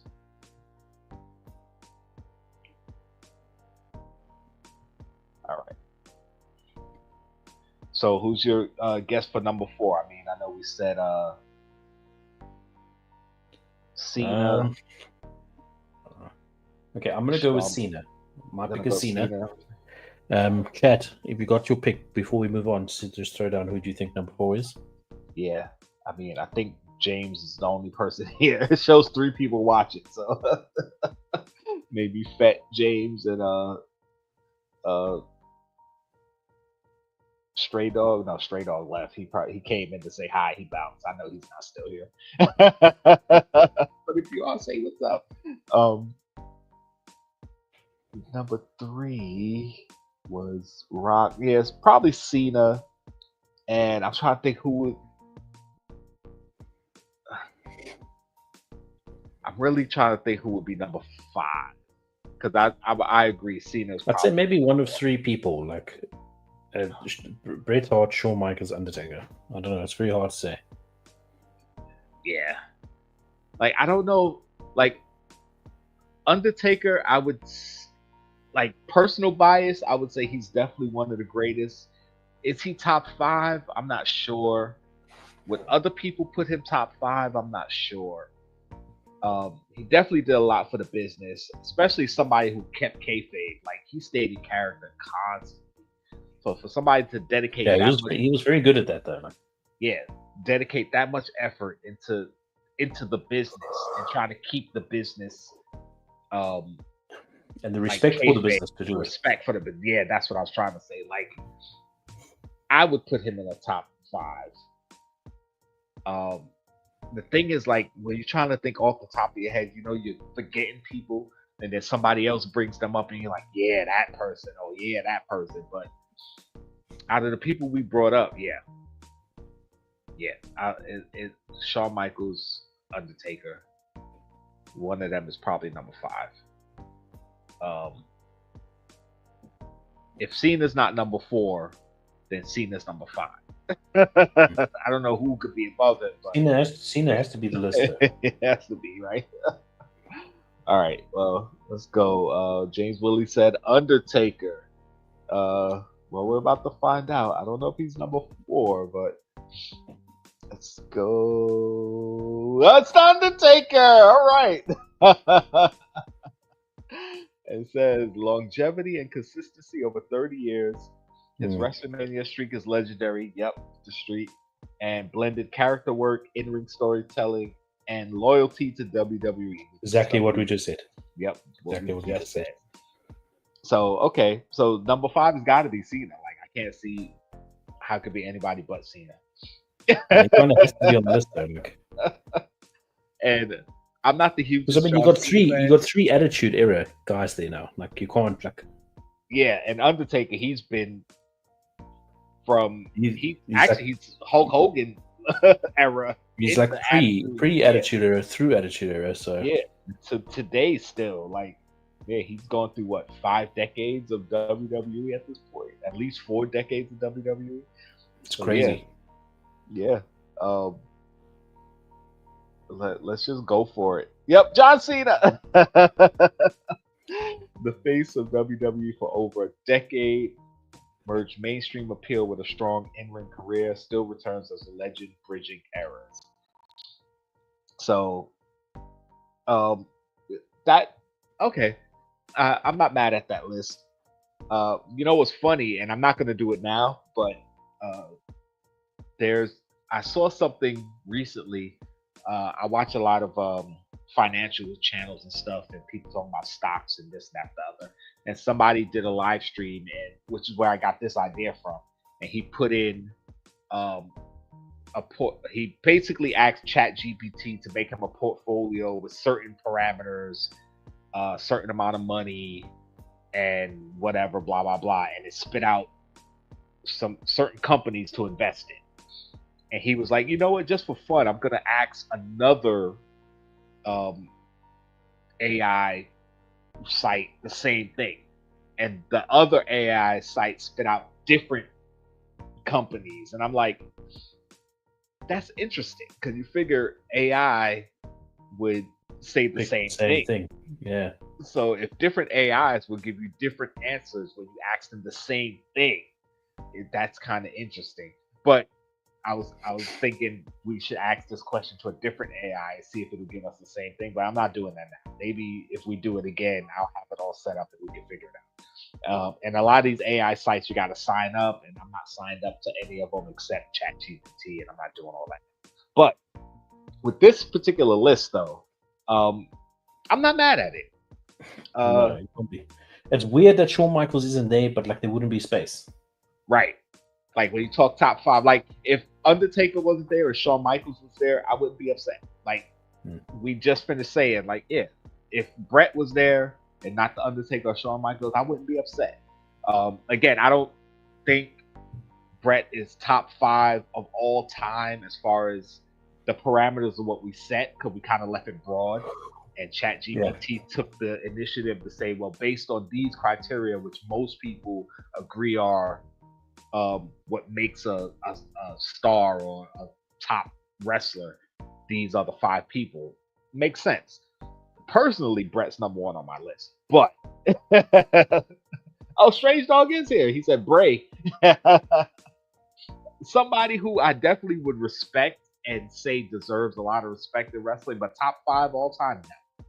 Not top 5 all time. The thing is, for me, the difficult thing is it's the problem with Bray is I'm the hell of a Bray fan. Like I'm big. Yeah. I'm a big Bray fan, and what he done for, and I feel that the things that he's done for the company aren't even highlighted. Right. Do you know? And like one of the other things, for example, during COVID times, I was just going to mention this. Did you read that? Yeah. Where he actually bought food and paid for lodging and everything for staff members that were struggling.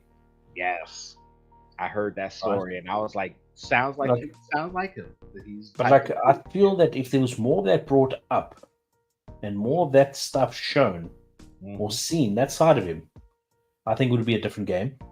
Yeah. But because he's got a niche, and his niche is mysterious monster. Yep. That's not everybody's niche, man. Right. If you had to compare it to someone like John Cena. Right. Even if you were into like the more Bray Wyatt niche things, you kind of start backing John Cena. Right. Because of the way he is, if you know what I'm saying. Yep. You know? But with Bray Wyatt, because he's a specific niche, it's just... Yeah. Do you know what I'm saying? So like if more things were brought to life, and he had more time towards the later part of his career. Like I'm talking about like the last year and a half, where he was finally kicking in and getting past his own demons. Right. Perhaps. Do you know what I mean? If he had a good few more years after his passing, could have been a different ballgame. Yeah. Again, still not sure if he would be top 5, but like I don't know. I feel there was a lot more for him to show.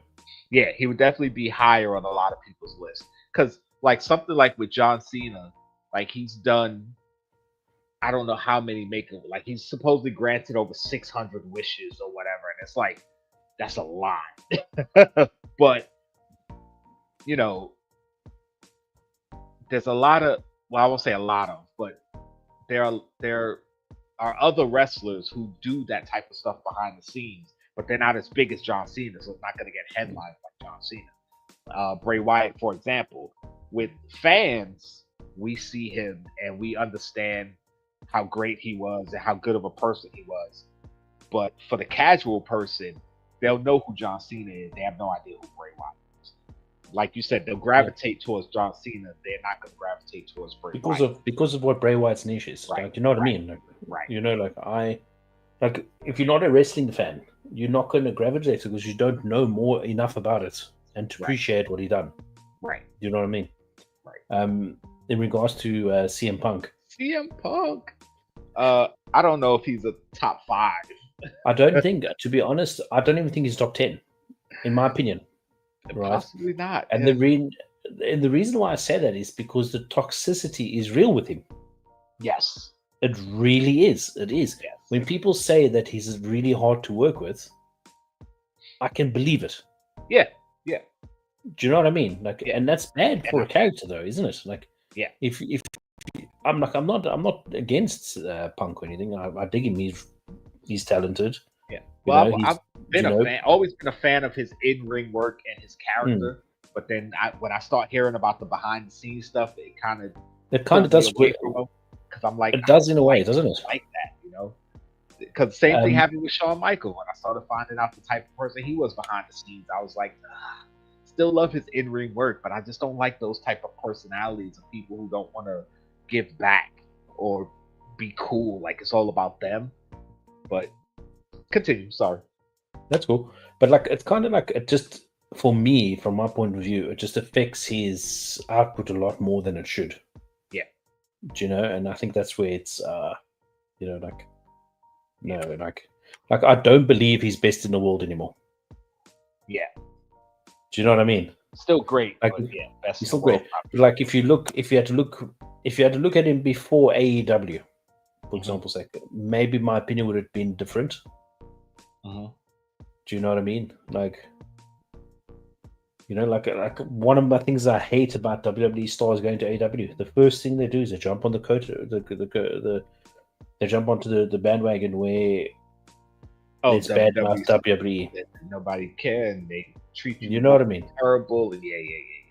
Do you know what I mean? And that's I don't know. And that's what he did. Do you know what I mean? for some people, I mean, he generally felt that it was a bad environment, and I'm not mad at you for how you felt. Like, I don't think he jumped on a bandwagon. I just think he left on bad terms, and that's Oh, how not he him. felt. Not him jumping on a bandwagon. Everybody else jumping on a bandwagon. Right. Do you know, every Yeah, other rest they yeah, went over there. You know what I mean? yeah. I was just gonna say, but it does become a trend of when people jump over, they do start crapping on WWE, and it's like, you know for a fact that if they paid you to come back, you would go running back. So But cut the the one crap. person that didn't do it was Edge when he Yeah, went of over, course and not. he said Of on course live TV, "We're not doing that." right. Yeah, he Because said on live TV, "We're not he doing that," knows and then he moved he on. he knows who get. Listen, we all know his story. He grew up a WWE fan. He was in the crowd at WrestleMania 6, I think it was. Like, and WWE made his career. Him being with Christian, being considered one of the greatest tag teams of all time. Uh, like, if he had jumped ship and just started crapping on WWE, I would immediately have not been a fan of his. I don't care what he did previous. I don't care how much I like. Listen, I was in the front row in Albany when he retired. When he was coming around the ring and shaking hands, I shook his hand.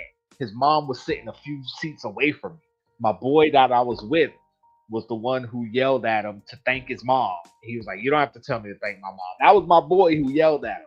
Like, trust me, I was an Edge fan. But if he had jumped to AEW and started talking crap about WWE, I'd immediately be like, "Nah, I don't like this guy." Because that's some BS. No matter how you felt you got treated in the end, even if it was bad blood, and we know it wasn't. I'm just saying, as an example, if it was bad blood, for you to crap on the whole company that basically made you or helped make you who you are today in the wrestling world, that'd have been crazy. I'd have been like, wow, that's crazy. But you know what? Just thinking. Sorry to cut you off, and it's true what you say though. Like it's like what would be he would be made. He's WWE made, and then he's busy shitting on them. Like it's not. Yeah. I wonder what would happen if you had to say keep the line top wrestlers and you say not Undertaker, Cena, Rock. Right. Well, I brought it back up because there's actually more. Uh, there is honorable mentions. Is it? Okay. Yeah.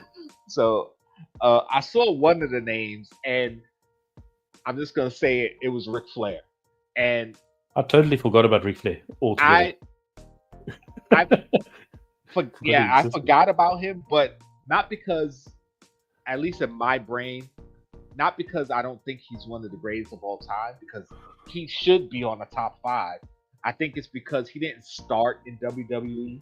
Like, he gained the majority of his fame in WCW, in WCW, and whatever it was before that. So I don't see him as like a WWE wrestler, even though technically, yes, he was. Yes, so, but yeah, honorable mentions. Let's go down. It says depending on criteria, and Ric Flair, and it even says mainly WCW, NWA, but huge influence. So that's kind of why my brain didn't register him.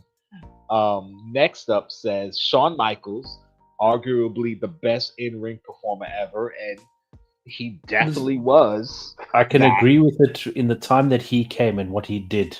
Yes, that was unseen. One of the best in-ring performers, which is one of the things I loved about him. Because again, like I said, good guy, bad guy, in the ring, he always entertained me. So I always felt like I like watching this guy. Whatever program he's in, I'm locked in. So that's something that I feel like he definitely deserves credit for. Bret Hart, technical wrestling icon. I don't like that they got Shawn above Bret, but it's only honorable mentions. A lot of Bret fans would agree with you. But listen, it's the truth though. Technically, technical wrestle icon, and he was known for his technicality in the ring. Yes. As far as he's said, and most people concur, he's never injured a wrestler in the ring, which is a big deal. Also, which is crazy because he got retired by in-ring injury. Also, I forgot the name of the guy, but I saw this documentary a while ago, and then I think WWE YouTube channel just released it maybe a month ago, like the lost match of Brett wrestling whoever Vince had chosen to be the next guy, and Brett made him look so good that Vince bought in to this guy being the guy. But then every other match he had after that was crap, was rubbish. and people realized it was Brett that made him look that good. Like he wanted And this guy to Brett be was the the guy. next guy, and Brett was actually the next guy. But yeah, Brett, my number one all time favorite wrestler, point blank. Period. He wasn't always when I was growing up. I was a huge Heart Foundation fan. Then he went solo, and he wasn't my number one. But slowly over the years, I'm like, yo, I just love this dude. He's just awesome. So, and Triple H, star and behind the scenes architect. I don't know if I agree with him being up there, bro. Like, even as an honorable mention, like, there's so many people I would put ahead of him. Um, I don't say know. that I would have, can't think of to be honest, but I'm biased because I'm the biggest Triple H fan. But right, like, I would have to see the list. yeah. Do you know what I mean? Yeah. I don't disagree with him being a star and being good in the ring and having career. Like, come on, DX. You know I'm a huge DX fan. My favorite faction of all time. Him and Shawn Michaels over the years, even at this point where they've evolved into like dads, like Triple H, Shawn Michaels, DX, dad mode. It's still, I still love it. It's still awesome. Um, so I can't. And I used to have like the Triple H T-shirts. I had the King of Kings T-shirt. Like, I'm a Triple H fan, but I don't know if I could put him in a top 5, top 10 list. You see, the Again, thing like is, you like, said, you would have to see the names, like and then I for could me, go. it's opinion. Like, I believe he's literally one of my top favorites. He is. Yeah. But like, I was being like, for this list, I'm being biased. I'm trying to see how the world will see it. Yeah. Do you know what I mean? Right. Yeah. One of my favorite guys. Like, I love him for being a bad guy. Right? Tom McGee, there you go, Ripshot. Hey, Ripshot, thank you for coming Hey, through. Ripshot. That's Is that the guy that Brett Portugal is wrestled. putting over? Yes. Tom McGee. If you haven't No. watched it, look it up on YouTube. It's awesome. I was like, yeah, Brett was definitely the man. But thank you, Ripshot. Thank you for coming through and hanging out. So yeah, I'm sorry to cut you off. I just saw the comment and had to. Like, he's the best bad guy in my mind. He was so good at being a bad guy. Yeah.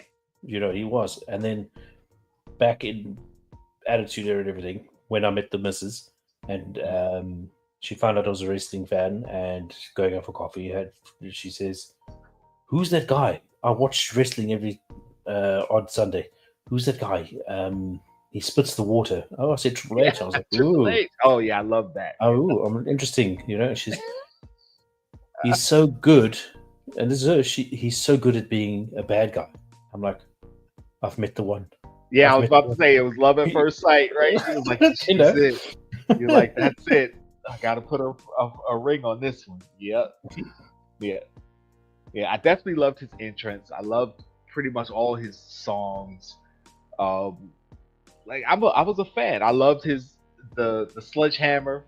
Even when I used to create wrestling characters, I used to give them the sledgehammer as a weapon because of him. Like, I'm a fan.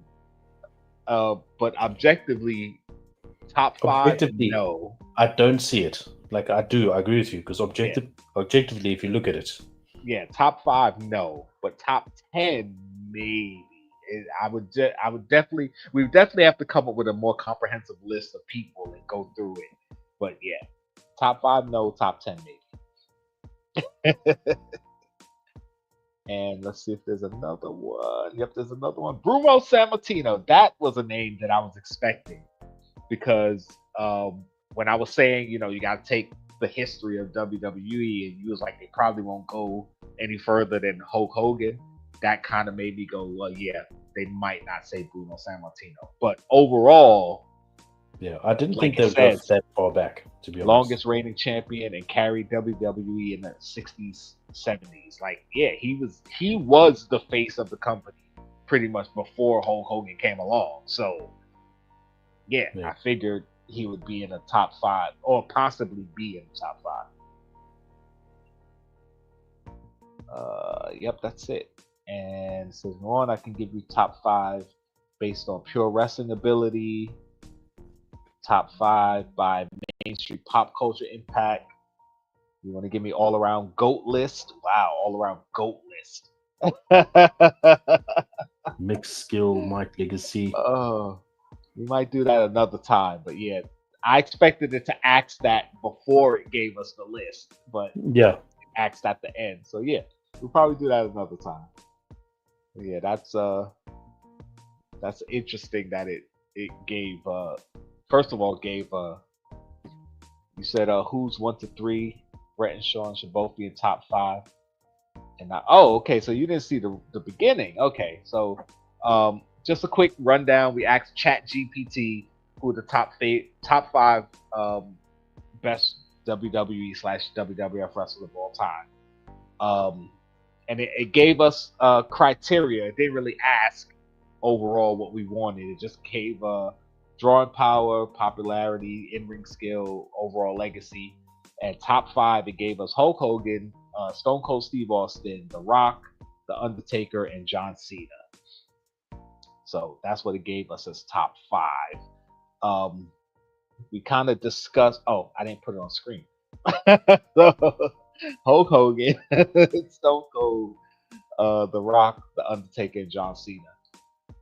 And we kind of discussed how we felt about the rankings and objectively, because my favorite is Bret Hart. I think he should be top 5, but objectively, I could see how the people on the list are above him. And of course, my boy Pop T, he's a huge Triple H fan. Would put him in his top 5, but objectively says, yeah, he's not top 5, maybe top 10. That's kind of how I feel about Bret. Yeah, I think he should be top 5, but objectively, I could see, okay, maybe at least top 10, maybe not top 5. Criteria We were just based. having fun. Yeah, criteria based, and we had fun with it. But we said at the beginning of the live, maybe the next time we do this, we'll do top 5 champions of all time, because not every top 5 person is necessarily a champion. And when you throw championships into it, like who has the most champions, who had the longest championship reign, things like that, that becomes a part of the criteria. Then do like top tag teams and top women wrestlers, all that. So we'll see if we can come together, do a live more consistently, because we used to do these weekly. It used to be more Funko talk and some wrestling talk, but now we do a little Funko talk and a little wrestling talk, even though we did a lot of Funko talk. We did. But hey, it's always fun to do it. We haven't talked about it in such a long time. Trying to get them to come over to the Thrill Joy side, come to the dark side. I don't even think you get that yet. I don't think you get that this side yet. Probably not. They got Rocky Moto also that Mike started. Becker, he started his own company called Rockamoto. They do these little they look like little cup of noodles. The figures in there. They got a store here in Manhattan. They did the grand opening. I was gonna go after work that day, but I decided not to, and I was kind of upset that I didn't, because there was a lot of content creators out there. I would have been way at the back of the line, because people would start lining up early. I didn't really care about that part, but just being out there with other content creators having fun, it would have been cool, but I ended up not going. The Rockamotos, they're not really my style. Like, I've seen a lot of them, and I think they're cool, but they haven't come out with anything that I'm like, oh, I want that. And right now, I think they're coming out with some Sesame Street themed collectibles, which I've seen them. They look cool, but again, not really in my wheelhouse. So eventually, I'm sure they'll get to something that I'm like, okay, I want that. We'll see. But For sure. But Thrill Joy, so far, I mean, you can't see it because it's behind my green screen, but I have two of the panoramics, is what they're called now. They used to be called pics, but now these are called pics. And the big ones that they originally came out are called panoramics, and then they got small ones called pixels, which are like mystery minis. And most of the Thrill Joy stuff that they've come out with um, hasn't really been for me. Some of it has been as like, oh, I would get that, or that's cool, or yeah, I gotta be a little, um, I gotta be limited with what I'm spending. But of course, Superman, I'm getting that, and Voltron, I want that one, and Animaniacs, I want that one. Like the Animaniacs one is kind of like this, where I think Wacko is the main figure, and then Dot is the chase, and then Yakko is the super chase. And I think there's only 96 Yakkos.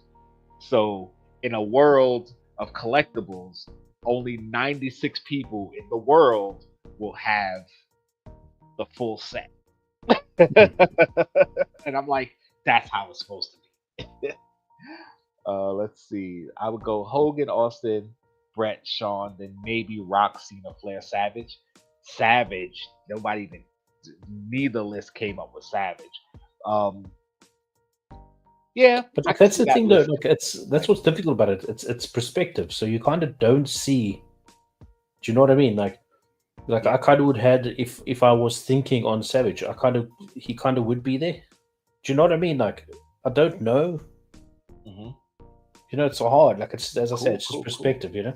Yeah. Well, that's the thing, and that's why I wanted to ask AI, because AI is going to take specific criteria like it did and Mm. said, based on this criteria, this is the top five. But it also asked at the end, do you want me to go off of this criteria or this criteria? Because yeah, when you start putting different criteria, the list is going to change. Some of those people may stay on the list, but the list is going to change, or the order of the list is going to change. That's a good buy for a Stone Cold Pop.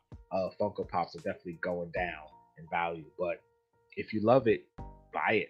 Don't worry about it. But yeah, that's, and again, when we're talking subjective, because me and Pop T, we did a wrestling top five way back when.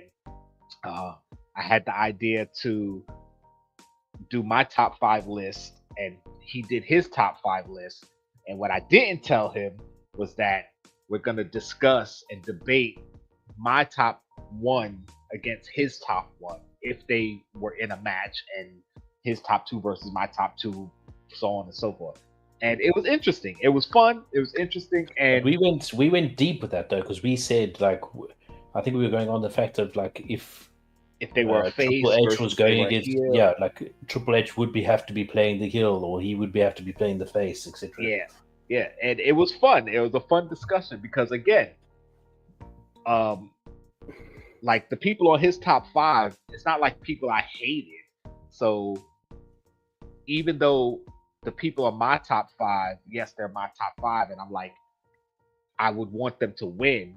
Like objectively, I had to agree in certain situations, like, okay, these two versus each other, this fight, this guy being the face and this guy being the heel, and their popularity and blah blah blah, whatever it was, yeah, his pick would get the win. Like I'm not just gonna be like, oh, all my people were better. Like objectively, yes, your guy would But listen, probably I win think you that were a match. little bit. I think you when Bret Hart came up, you were very. Oh well, he's my number one. I remember you being very Yeah, touchy.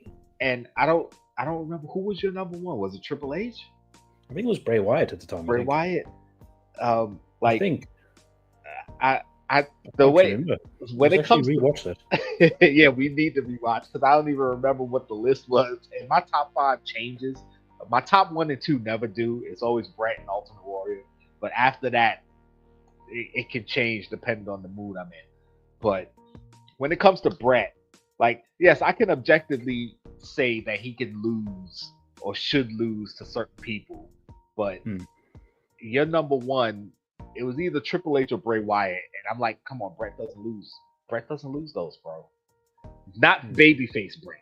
Heel Hmm. Brett, baby, but not babyface Brett. Like looking back, Overall, like I wouldn't be able to see a program where Bray Wyatt and Bret Hart would be. I can't see them having a program. Just not thinking back. So I'm intrigued to go back and see. After this, I'm actually going to go and watch it and see what I said. Yeah, right. But like, you know what I mean? I could kind of see Triple H being the bad guy, right? Yeah, and Brett being the good guy. I mean, they basically did it. I mean, it was Brett versus Shawn, but Triple H was on that side, so it's kind of like it was done in a indirect way. And yeah, I like a couple of month-long program where they go back and forth. Yes, Brett's gonna win some, Brett's gonna lose some, but overall, I think Brett comes out on top if they did like a 3-match kind of run against Triple H. And I like Triple H, and I like that version of Triple H. So it's kind of like I'm not discounting him, but against Brett, I think he comes out on top. I think Brett comes out on top. Yeah, it would be a good idea. Like, I would love, unfortunately, because of different wrestling companies, some wrestlers might not be 100% honest. But if you take WWE wrestlers and ask them who's the top WWE/WWF of all time, like give them time to go home, think about it, write down their list, rewrite it, whatever, and then come back with a top 5. I wouldn't be surprised if Brett was top 5 on a lot of those lists. Freaking motorcycles. I don't think he'd be number 1 overall, but I think he would be on a lot of those. But I would love to see like a poll where actual wrestlers give their top 5s, because I know Undertaker did on his podcast his Mount Rushmore of wrestlers. I don't remember the people he said. I don't think Brett was on it. But it would be interesting, when people talk about their Mount Rushmore wrestlers. I would love to see people's opinions. And even he did kind of a criteria based. Like, it wasn't his personal favorites. It was him being objective, saying, well, based on this or that or whatever, he did his list. So, yeah, I would like to see that too. That would be awesome. But yeah, I'm definitely gonna go back and look at that. I'm intrigued now. I'm gonna go see what live it is because I don't really remember everyone we said.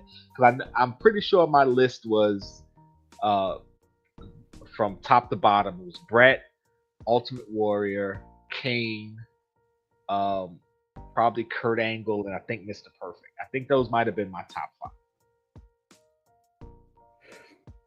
So I know Triple H, Jake the Snake was on it.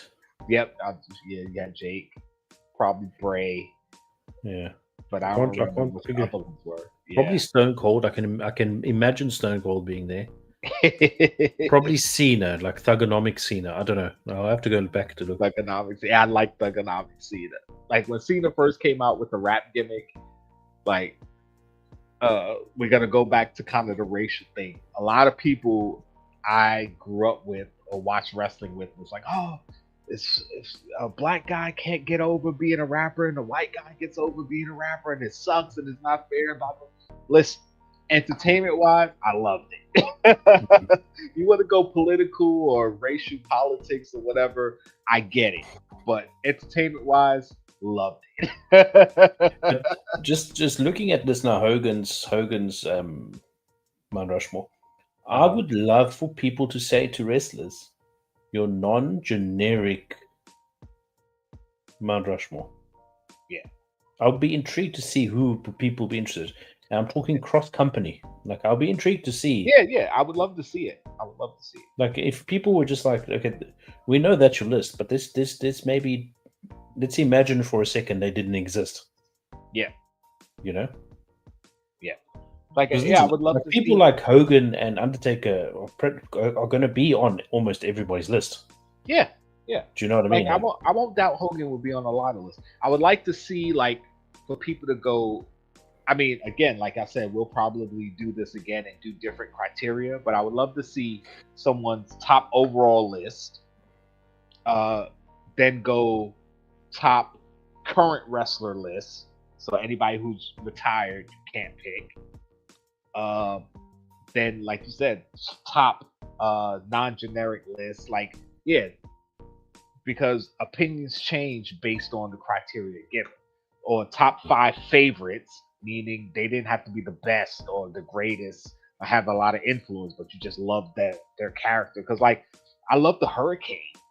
He's never on any of my top five lists, but his overall character and his ring work, loved him. Crash Mm. Holly when he was the um, hardcore champion and they had the 24/7 championship. That whole thing was hilarious to me. Loved Crash Holly.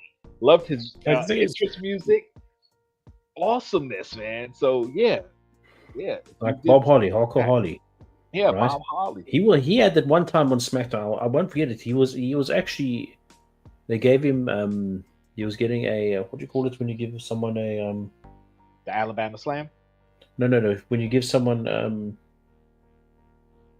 putting the rocket on their backs, what do you call it, Oh, give him the rub.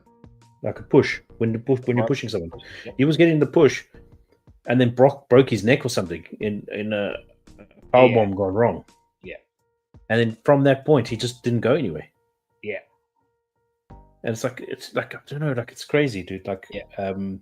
he was one of the better guys, but like, as you say, there's moments where they were good, Yeah. but they're not in your top five. Yeah. Like Bob Holly was never one of my favorites, but I'll admit that in the ring he was a good wrestler. He was definitely a good wrestler. And William Regal, again, not one of my favorites, but definitely a good wrestler. And I loved his character work. But, not one of those people that I'd be like, oh, top five, or, oh, I would put him above this, that, the other. But always entertaining, liked watching.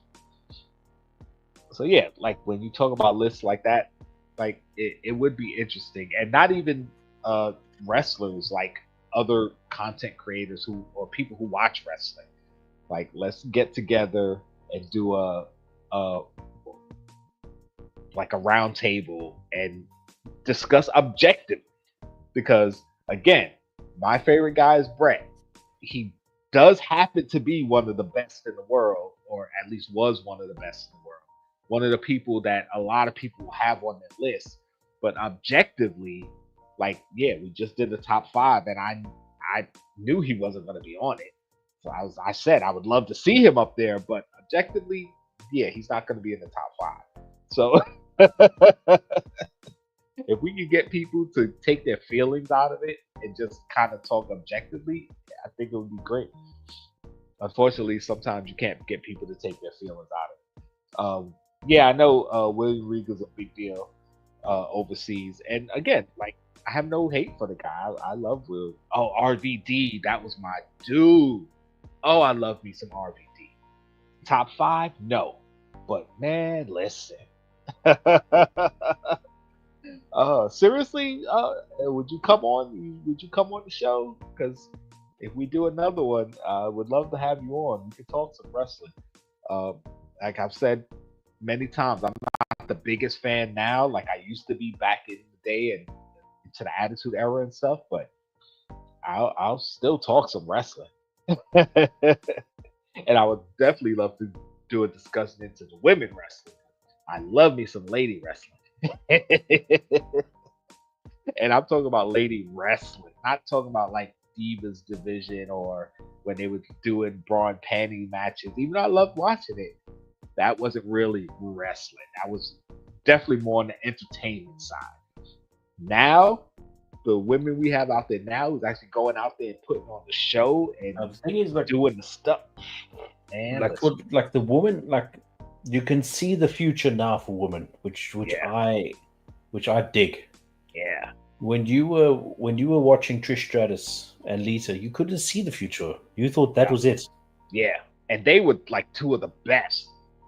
Do you And know? it wasn't anywhere near what it was now or what And it like the is. thing is now, if you look now, you can actually see the future. Yeah. Like you can see what is NXT at the moment. The guys Yeah. that are in there, like Train John Tenta. Who's John Tenta? You mean John Cena? The name Tenta sounds familiar, but I don't know who that is. Um, Also, something I was thinking that we could do. I was going to talk to you behind the scenes, but since we're talking, um, I had watched Chelsea Green. She wasn't called Chelsea Green at the time, but she was wrestling in a different promotion. I forgot who she was wrestling against, but it was an intergender match. And man, she's good. Oh, the earthquake. Yes, that's Yeah. John. Like I said, I knew the name, but I couldn't put it together yet. It sounded familiar for the Hall of Fame. I think it was last year, wasn't it? And Penta. She was fighting Penta in Lucha Underground. well, there is a match. Yes, it was Penta. It was Penta. In Because I Lucha didn't know Underground. who. It's literally such a famous rivalry because they went to town on each other. Yeah, I knew that, James. I just didn't put it together in my head. Once you said it, I was like, right, yes, I know. The thing is, the name Penta was sitting there, and you couldn't think who it was, and then Yeah. I had to Google it, and I realized, oh, geez. Once he said it, I'm like, oh yeah, the earthquake, because like the name sounded familiar, but I was like, okay, do you mean John Cena? But yes, I do know who that is. I'm old. I'm sorry, but yeah, it was Chelsea Green versus Penta, and damn, it was such a good match. And I'm not the hugest Chelsea Green fan, but I do admit in the ring she's good, and entertainment wise, she's awesome. I love watching her do her thing. But I just discovered that there's a Io Sky versus Penta match. She wasn't called Io Sky then, but I'm like, yeah, and I'm like, bro, we gotta watch that. I just found out about it today. And I'm like, oh, I was gonna watch it, but I said, you know what? No.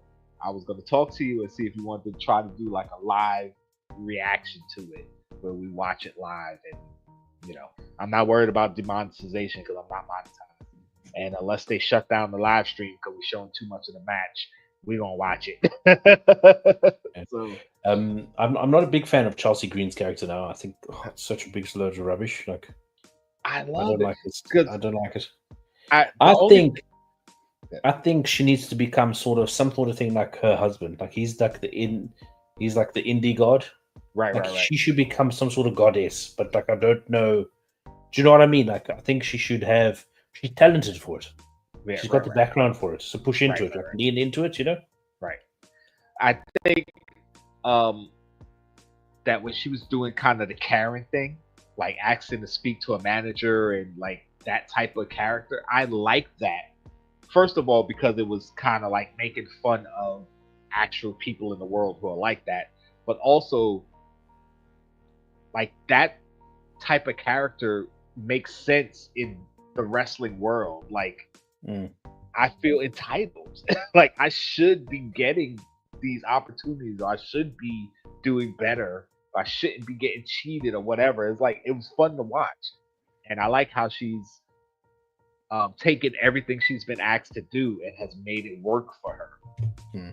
And I definitely want to see her do better. I definitely want to see her get more serious and not be as comedic because she's definitely talented. Like again, wasn't really a fan of hers at first.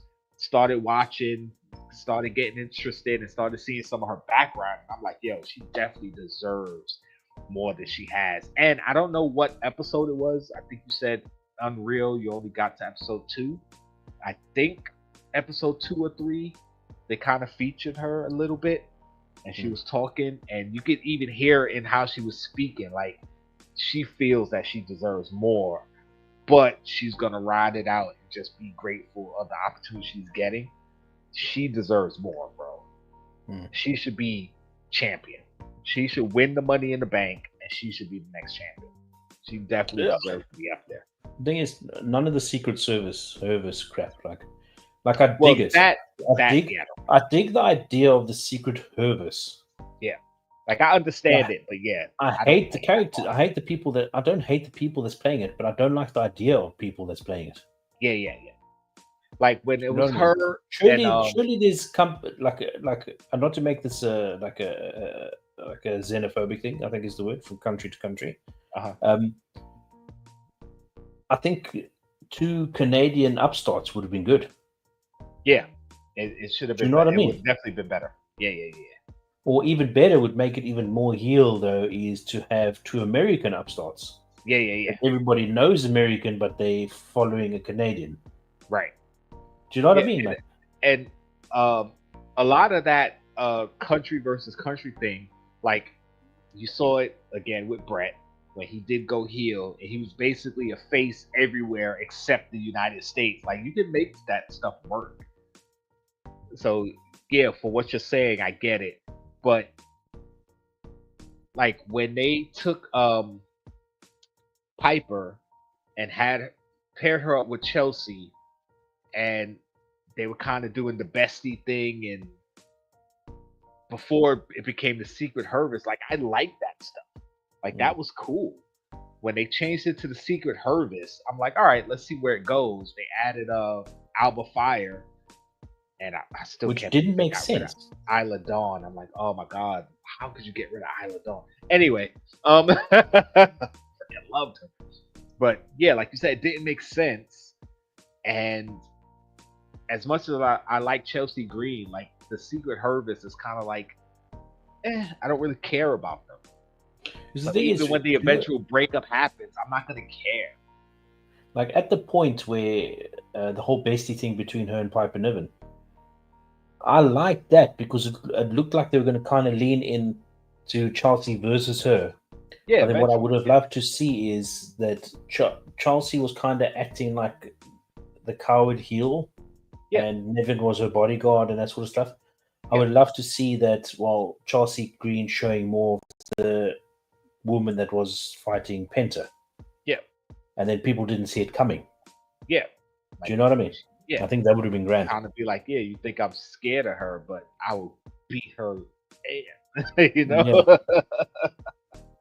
Yeah, they Um, definitely could have went a different way with it, but unfortunately, I understand like when people get fired or they want to change stories or like it's always in motion. So they kind of just drop a storyline and start things new and what have you. So it is what it is. But I definitely like Chelsea, and I think she should win the Money in the Bank, the next one. And even if she doesn't win the belt, like she's the type that could be the first woman to not cash in successfully, and it won't hurt her career. She'll be okay.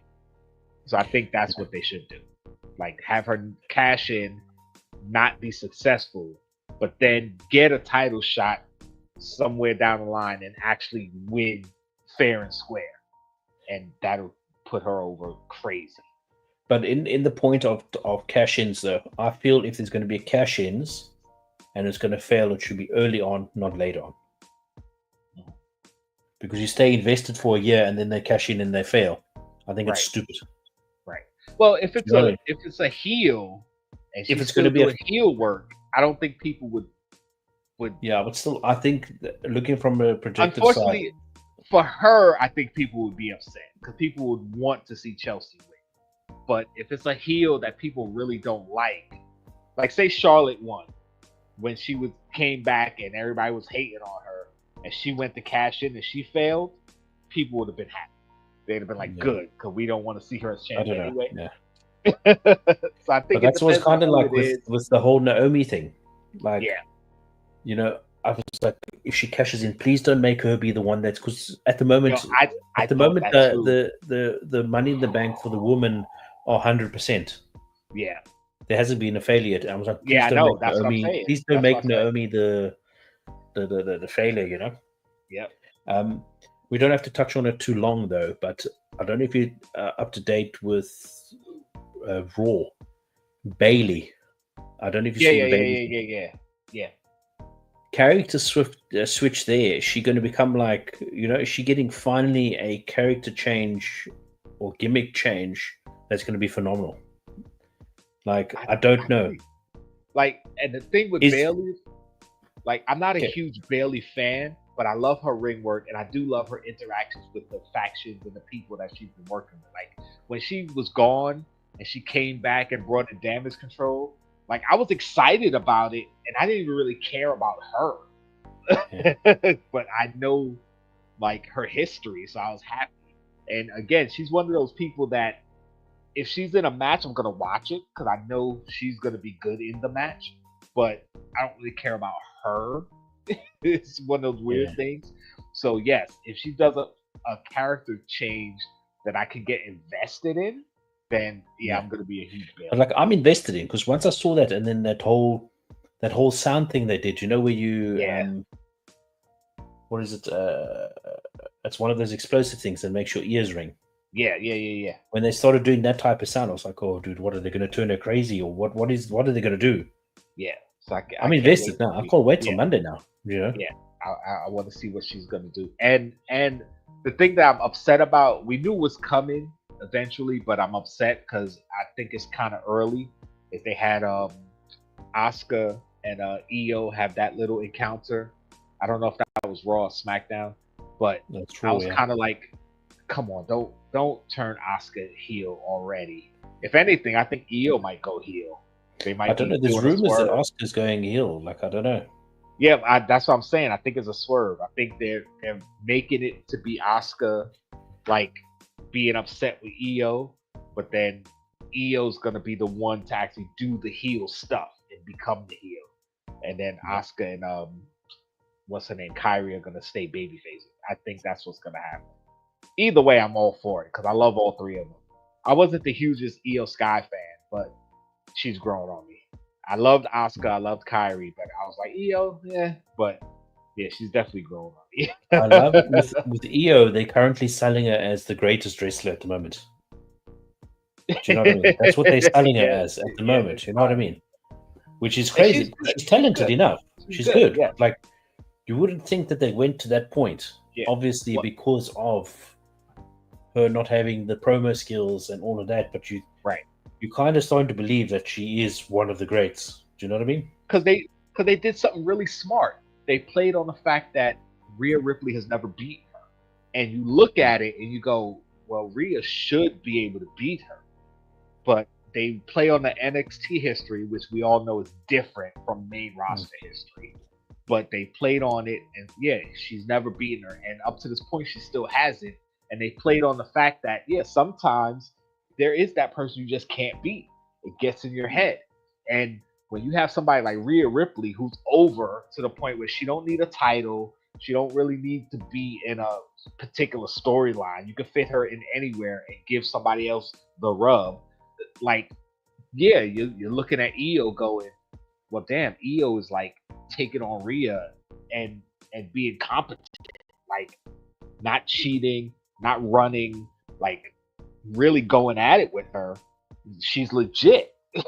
So that gives people the impression, like, yeah, EO's legit, and I like that. Like they didn't give her a lot of unfair or cheat wins or Mm. whatever I forgot what they call them, but yeah, like she's legitimately beating her.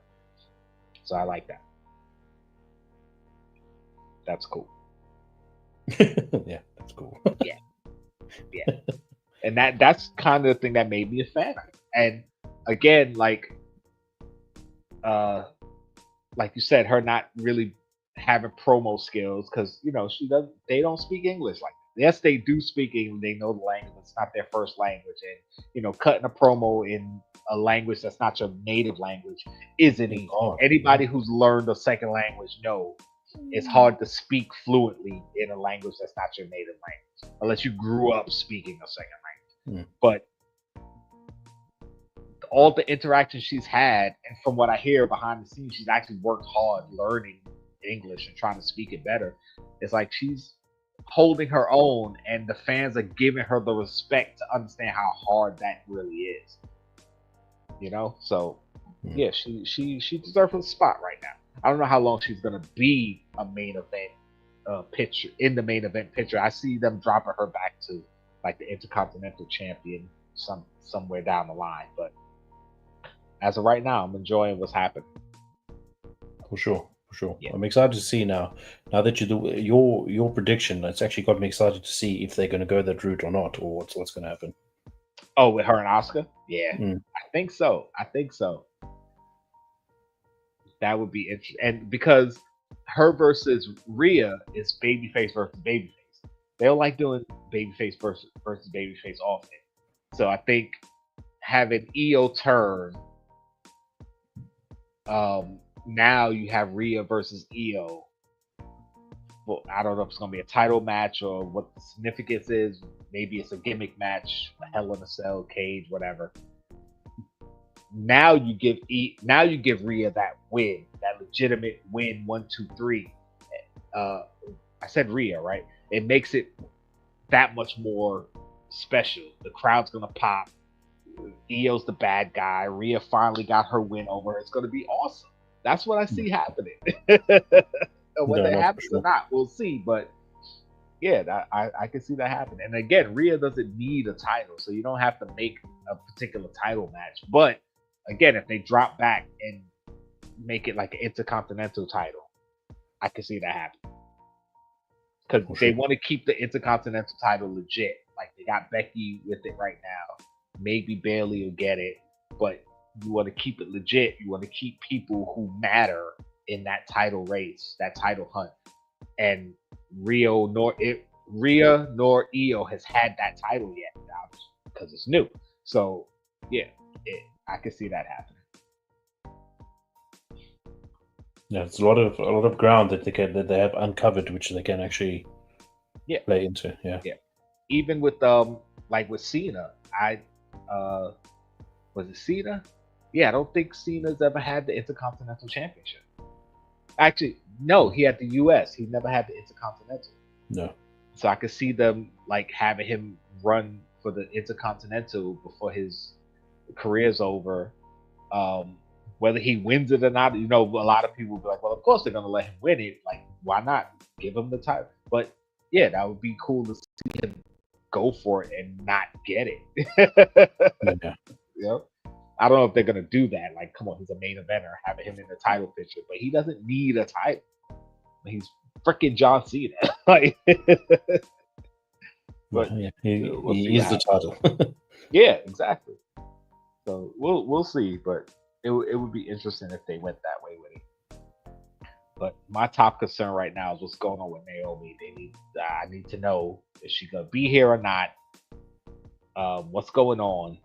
Like I said, if she is pregnant, congrats to her, Jimmy. Wish them all the best. She's got the next set of twins coming out. Yeah, right. But in being selfish, I'm gonna be really upset. Personally, and like I said, great for them, But I family. mean, career Wish wise, her it the kind of best. sucks though. And yeah, again, and career wise, like this is probably her last significant run with the heavyweight title because unfortunately she's getting up there in age, and you know how ageist they are. Like once a woman wrestler gets past a certain age, they're not in the heavyweight picture title run anymore. So Mm. I want to see her live this through till its natural end, not have it cut short because of a pregnancy. Because that happened with Karma, uh, Awesome Kong, and Mm. I didn't know she was Awesome Kong. Like I said, I don't watch anything outside of WWE, so most people who come from other promotions, they're new to me. So I didn't even know that's who she was. And I loved her character, loved her interest music, loved everything about her. And then she had to bounce because she was pregnant. Supposedly, I don't even know if that was true or not. I never really Mm. looked into it. I just kind of heard that was what it was. I'm like, okay, whatever. And yeah, I don't. I It's unfair in the sense that women have to take that time off because obviously you can't wrestle and be taking bumps like that being pregnant. But that's something that cuts your career, takes you out of the picture, and you know how wrestling is. Sometimes out of sight, out of mind. Sometimes you can't recover. You can't be as good as you was. Your body's different, things like that. And I kind of feel like that's kind of unfair. But at the same time, like I'm happy that you're, gonna be a mom, or if you're already a mom, having another child. Like I said, personal life wise, I'm happy for you. Wish you all the best. But career wise, I'm like, no, come wrestle for me. I want to see you do things. Yeah, no, for sure. Oh man. All right. So we've been going for almost an hour and well, 2.5 hours, and Almost this an was hour. I'm great. like, no, bro, it hasn't been I an know hour. it's 2.5 hours, and it's been great. We haven't had a lot of people come in, and that's okay. Like we're not about we want hundreds of people and hundreds of views to come hang out with us, but we do want people to come through and talk to us in the chat so we could continue. And the fact that we haven't done a live stream in so long, we were just happy to be talking with each other. So, but the people who did show up, Real James Willie, Rib Shot, and Fat and Strange Dog. I think those were the only people who showed up. At least the only people who commented. Thank you for coming through, hanging out with us, interacting. We appreciate you guys.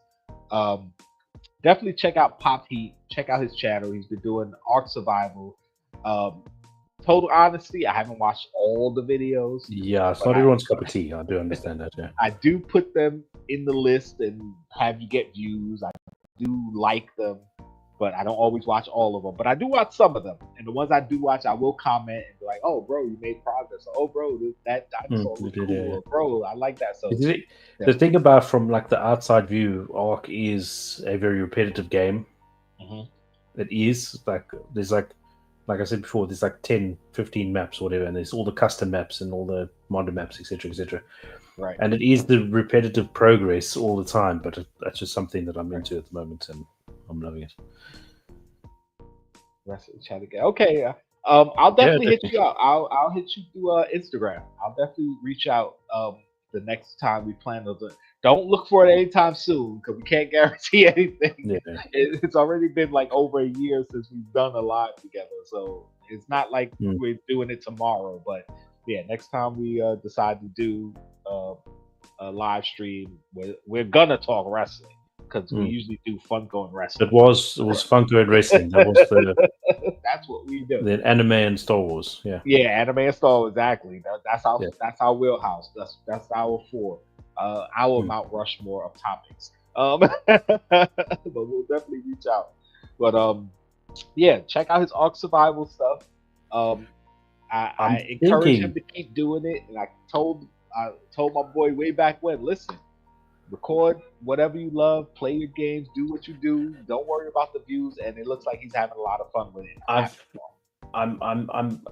I'm kind of thinking of tinkering the idea of bringing back the all heat. Oh, bro. I'm thinking about it, but not in the same format as what it was. It's just too much to get into. Right. Doing that. Right. But I do want to bring it back, but I got an idea that I want to maybe play with. It's going to take a little bit extra time, but I'm thinking of bringing it in again. So I don't know. If you do, definitely give me the behind the scenes info because I'll be super excited for that. That was so much fun. It was much fun when you were doing it. I did enjoy doing it, but like I started. I know it was hard work, but it was a lot of fun. It was definitely hard work. Listen, as somebody who's played the wrestling games and understand how much detail in the creative player, how much you had to go through back in the day. I can't imagine how much you had to do presently. It's got to be a lot. Like the thing is, like even though there's like creative for like the wrestlers themselves, there isn't creative enough in regards to story and making a show. Right. So that's what makes it challenging. So you have to work with bare bones, scraps, and everything, and then it's not even, Yeah. So what I'm thinking of bringing, I don't know. It's just an idea, but it's going to take time doing it in a way. So, I don't know. Yeah. Well, if you do, let me know. I felt the itch this about a week ago, and I felt the itch this afternoon. I'm thinking maybe I should do it. Yeah. I mean, if you do decide to like dip your toe in just to have some fun with it, yeah, just have fun with it. Don't put too much pressure on yourself because trust me, I've been there. I know you've been there. A lot of people we run with in the YouTube circles have been there. You kind of start to put too much pressure on yourself to do these things, and it's like it's not fun anymore. It becomes a chore. It becomes work. It becomes hard, and a lot of us are doing this as a hobby, as a way to have fun with each other and just kind of have friends that we communicate with around the world. And when it becomes work, it's like yeah, I just don't have the time. I don't have the capacity. Like, and we have real lives, so it's like, Mm. yeah, just have fun with it, bro. That's why I'm happy that you're still doing your art stuff. I like that you got your little hologram self. Now, when I first saw the first video I saw where you did that, I was like, oh, that's freaking awesome. It's That almost is like you're a cool. Star Wars It hologram. takes I want to it do that. takes so much it takes so much what you call it from us. Like having all the things on it, Mhm. the system, like I use a laptop. It doesn't handle it because the computer's not Right, strong enough. right, So it kind of ruins it at the same time. right. So you got to do without it, even though it's so cool. Yeah, so I was like, damn, that's a Star Wars hologram thing. I like that. I was supposed It's to pretty hit cool. you up and be like, bro, how'd you do that? But I was like, I'll talk about it with you later. But yeah, that's pretty cool. But yeah, hit him up. Go to the channel, subscribe, Yeah, please do. comment, I'm trying do to all the hit cool stuff. I'm trying to hit 500. I'm very Yeah, not push close the at all. Like 500. Push the I'm like 500. 100. I'm 133 out, I think. Yeah, So yeah, but get your aunties and uncles to sub as well. yeah. Also, one of the cool things is like you're playing the game. Like I'm not in the gaming space anymore, so if it's not a huge game that everybody's playing, I don't really know about it. And when you first described it to me, I'm like, okay, I know that type of game. I'm interested in those types of games. Not something I could get into now, but definitely I know the appeal in that type of game. And I don't want to necessarily say it's a niche, but for you to have that niche in that gaming space with that particular game, I could see like people like rallying behind you and going, well, yeah, this guy plays this game and he loves this game and you should watch his videos. And I can see you like, I don't want to say blowing up out of nowhere, but I could see you blowing up out of nowhere. Like I don't I'm want to holding say thumbs. I'm holding thumbs. it because it's one of those games that once people who love the game or discover the game realize, oh, you've been doing these videos forever, yeah, they're gonna come to you and watch your videos and go, yeah, he's been playing this game for a long time, so he must know a lot about the game. Let me watch this and see what he's doing. And maybe they get some knowledge about the game, maybe they just get some entertainment. Either way, you're gonna get the views and the follows, and You people are see, gonna rally behind one of what I'm hoping people will catch on is like there's a traditional way to do things in the game, you. Mhm. and then there's the popped heat way. Is what I'm trying to get at. Yeah. And it never goes to plan, and it never, and it's Oh, and that's what I want to be known for, because at the moment everybody does it the way, and I want to do it right, in a different way just to show, right, I right. don't know. No, that's right. That's the thing. Like, um, again, as somebody who's watched a fair amount of YouTube and has watched certain videos where, like you said, certain games, there's the way to play the game, the optimal way to play the game. We'll put it that way. You can play it Mm. however you want, but the optimal way, and that's what people typically look for. Is like, well, if I want to get the most out of this game, I have to do these things in this order or this way. And watching countless videos about that way is boring. I want to see the video where the guy does it differently, and success or fail doesn't matter. It's fun to watch it He be tried, and done that's what. differently. You tried Mm. it. It's cool. So yeah, that like I said, your niche or Mm. niche, however you want to pronounce it. Yeah, I can see people rallying behind that and going, yeah, you gotta subscribe to Pop T. You've been doing some cool stuff on this game, and yeah, you get a following. So yeah, it's definitely cool. Like, um, I was trying to get Jay Awesome of the JKL Awesome to take the gaming channel and do that. I was like, you don't have to do voiceover, you don't have to show your face, just record your gameplay and upload it. If you want to do voiceover, or if you're playing with people online and you tell them, hey, I'm recording and we have, okay, sure, but you don't have to do all that. Just upload the gameplay, because sometimes, and there was something that happened in the game he was playing, and he was like, oh yeah, Dad, something such happened and blah blah blah, and I wish I was recording. And I was like, exactly, because some weird crazy thing happened, and now it's gone. The moment's gone. But if it was Sure. online, people would come watch it forever and go, "Wow, that's kind of cool," or "Wow, I never saw that," or "Oh, I'm gonna try and do that." Like, come on, like, come on. Definitely. Yeah. So yeah, like take like I do need to take my own advice though, because sometimes I'll be playing like Mario Kart on my phone or something, and something cool will happen. I'll be like, damn, I should have been Forgot recording. you did that whole Mario Kart series. I forgot about that. Yeah, I still play it on my phone. And I still play Magic the Gathering Arena on my phone. And I have a couple of other games teed up that I might start recording, but I haven't started them yet. I'm like, if I'm gonna start them, then I'm gonna record from the beginning and record my progress and throw the gaming up, throw the videos up on the gaming channel. Mama J, what's up? Chase says his metal sister. I say my sister from another mister. What's going on? Thank you for coming in. We're actually about to sign off, but thank you for coming in. We appreciate it.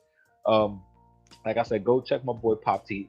Do you have anything else that you're doing, either on the channel No, or personal well, at life? the moment, I'm trying to do the ARC thing at least once a week, a video, and then go live. I'm trying to do a Wednesday at least because it seems to be the common day that I'm off. Right. So I'm trying to do Wednesday lives with that. It's bringing in views, so that's good.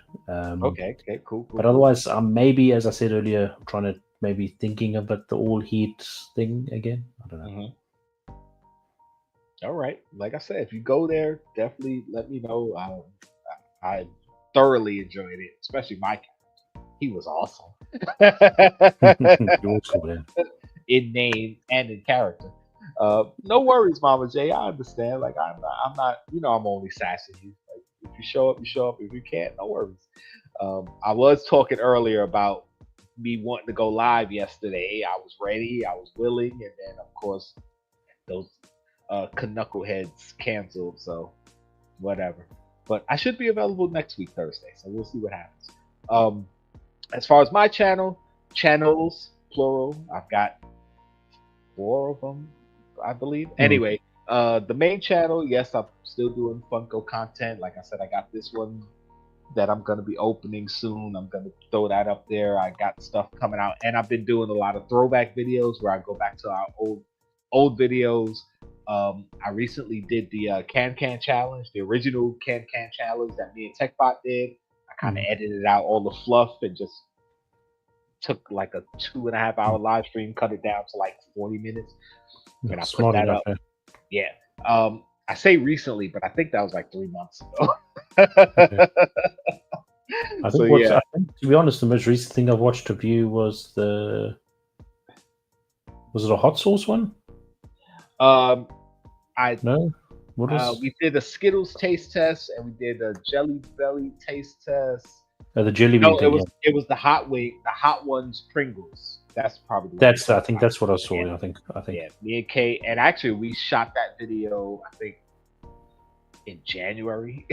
But yeah, Yeah, but I am from the gonna go vault. back to the Throwback Thursdays. I'm gonna go back to our the bomb video, edit that down. I'm gonna look for the other Can Can challenges that we did.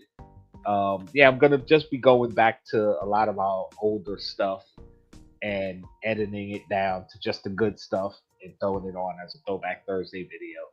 Um, on the Reacts channel, I've been dropping some trailer reactions that I've reacted to.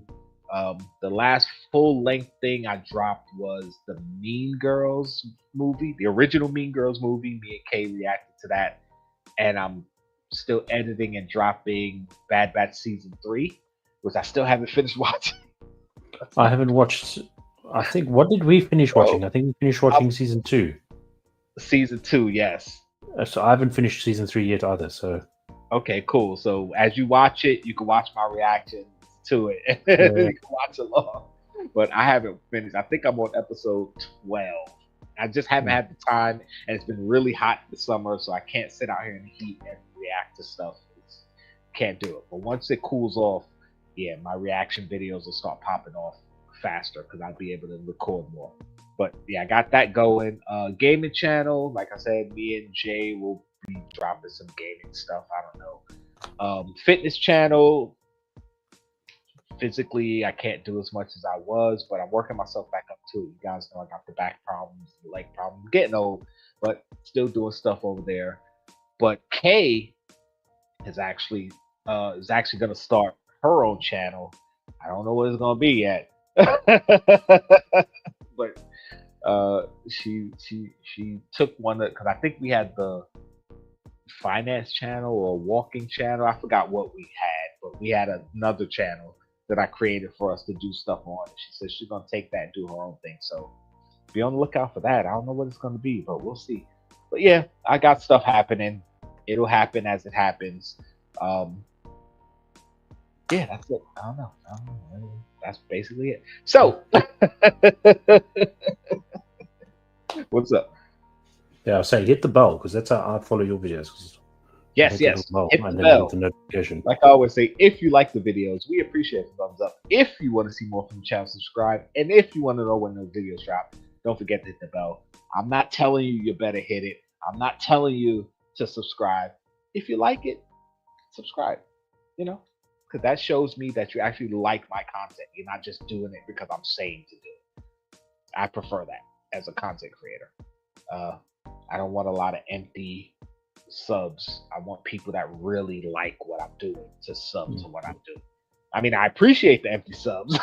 Don't get me wrong, but I like knowing that people are subscribing because they actually like what I'm doing versus, well, I'm gonna subscribe because why not? So yeah. But with all that being said, I forgot how we ended these things. I'm Ella JKL. Also, that's my boy Pop T. This has been Hot Popics live stream, and if you're not down with that, we've got 2 words for you. Unfortunately, I don't know how we're gonna. I have to do that part, so I can't even do my hand gesture. We're just gonna end the stream. Doubt. I'm hitting the button. It's not ending. Oh, there it is.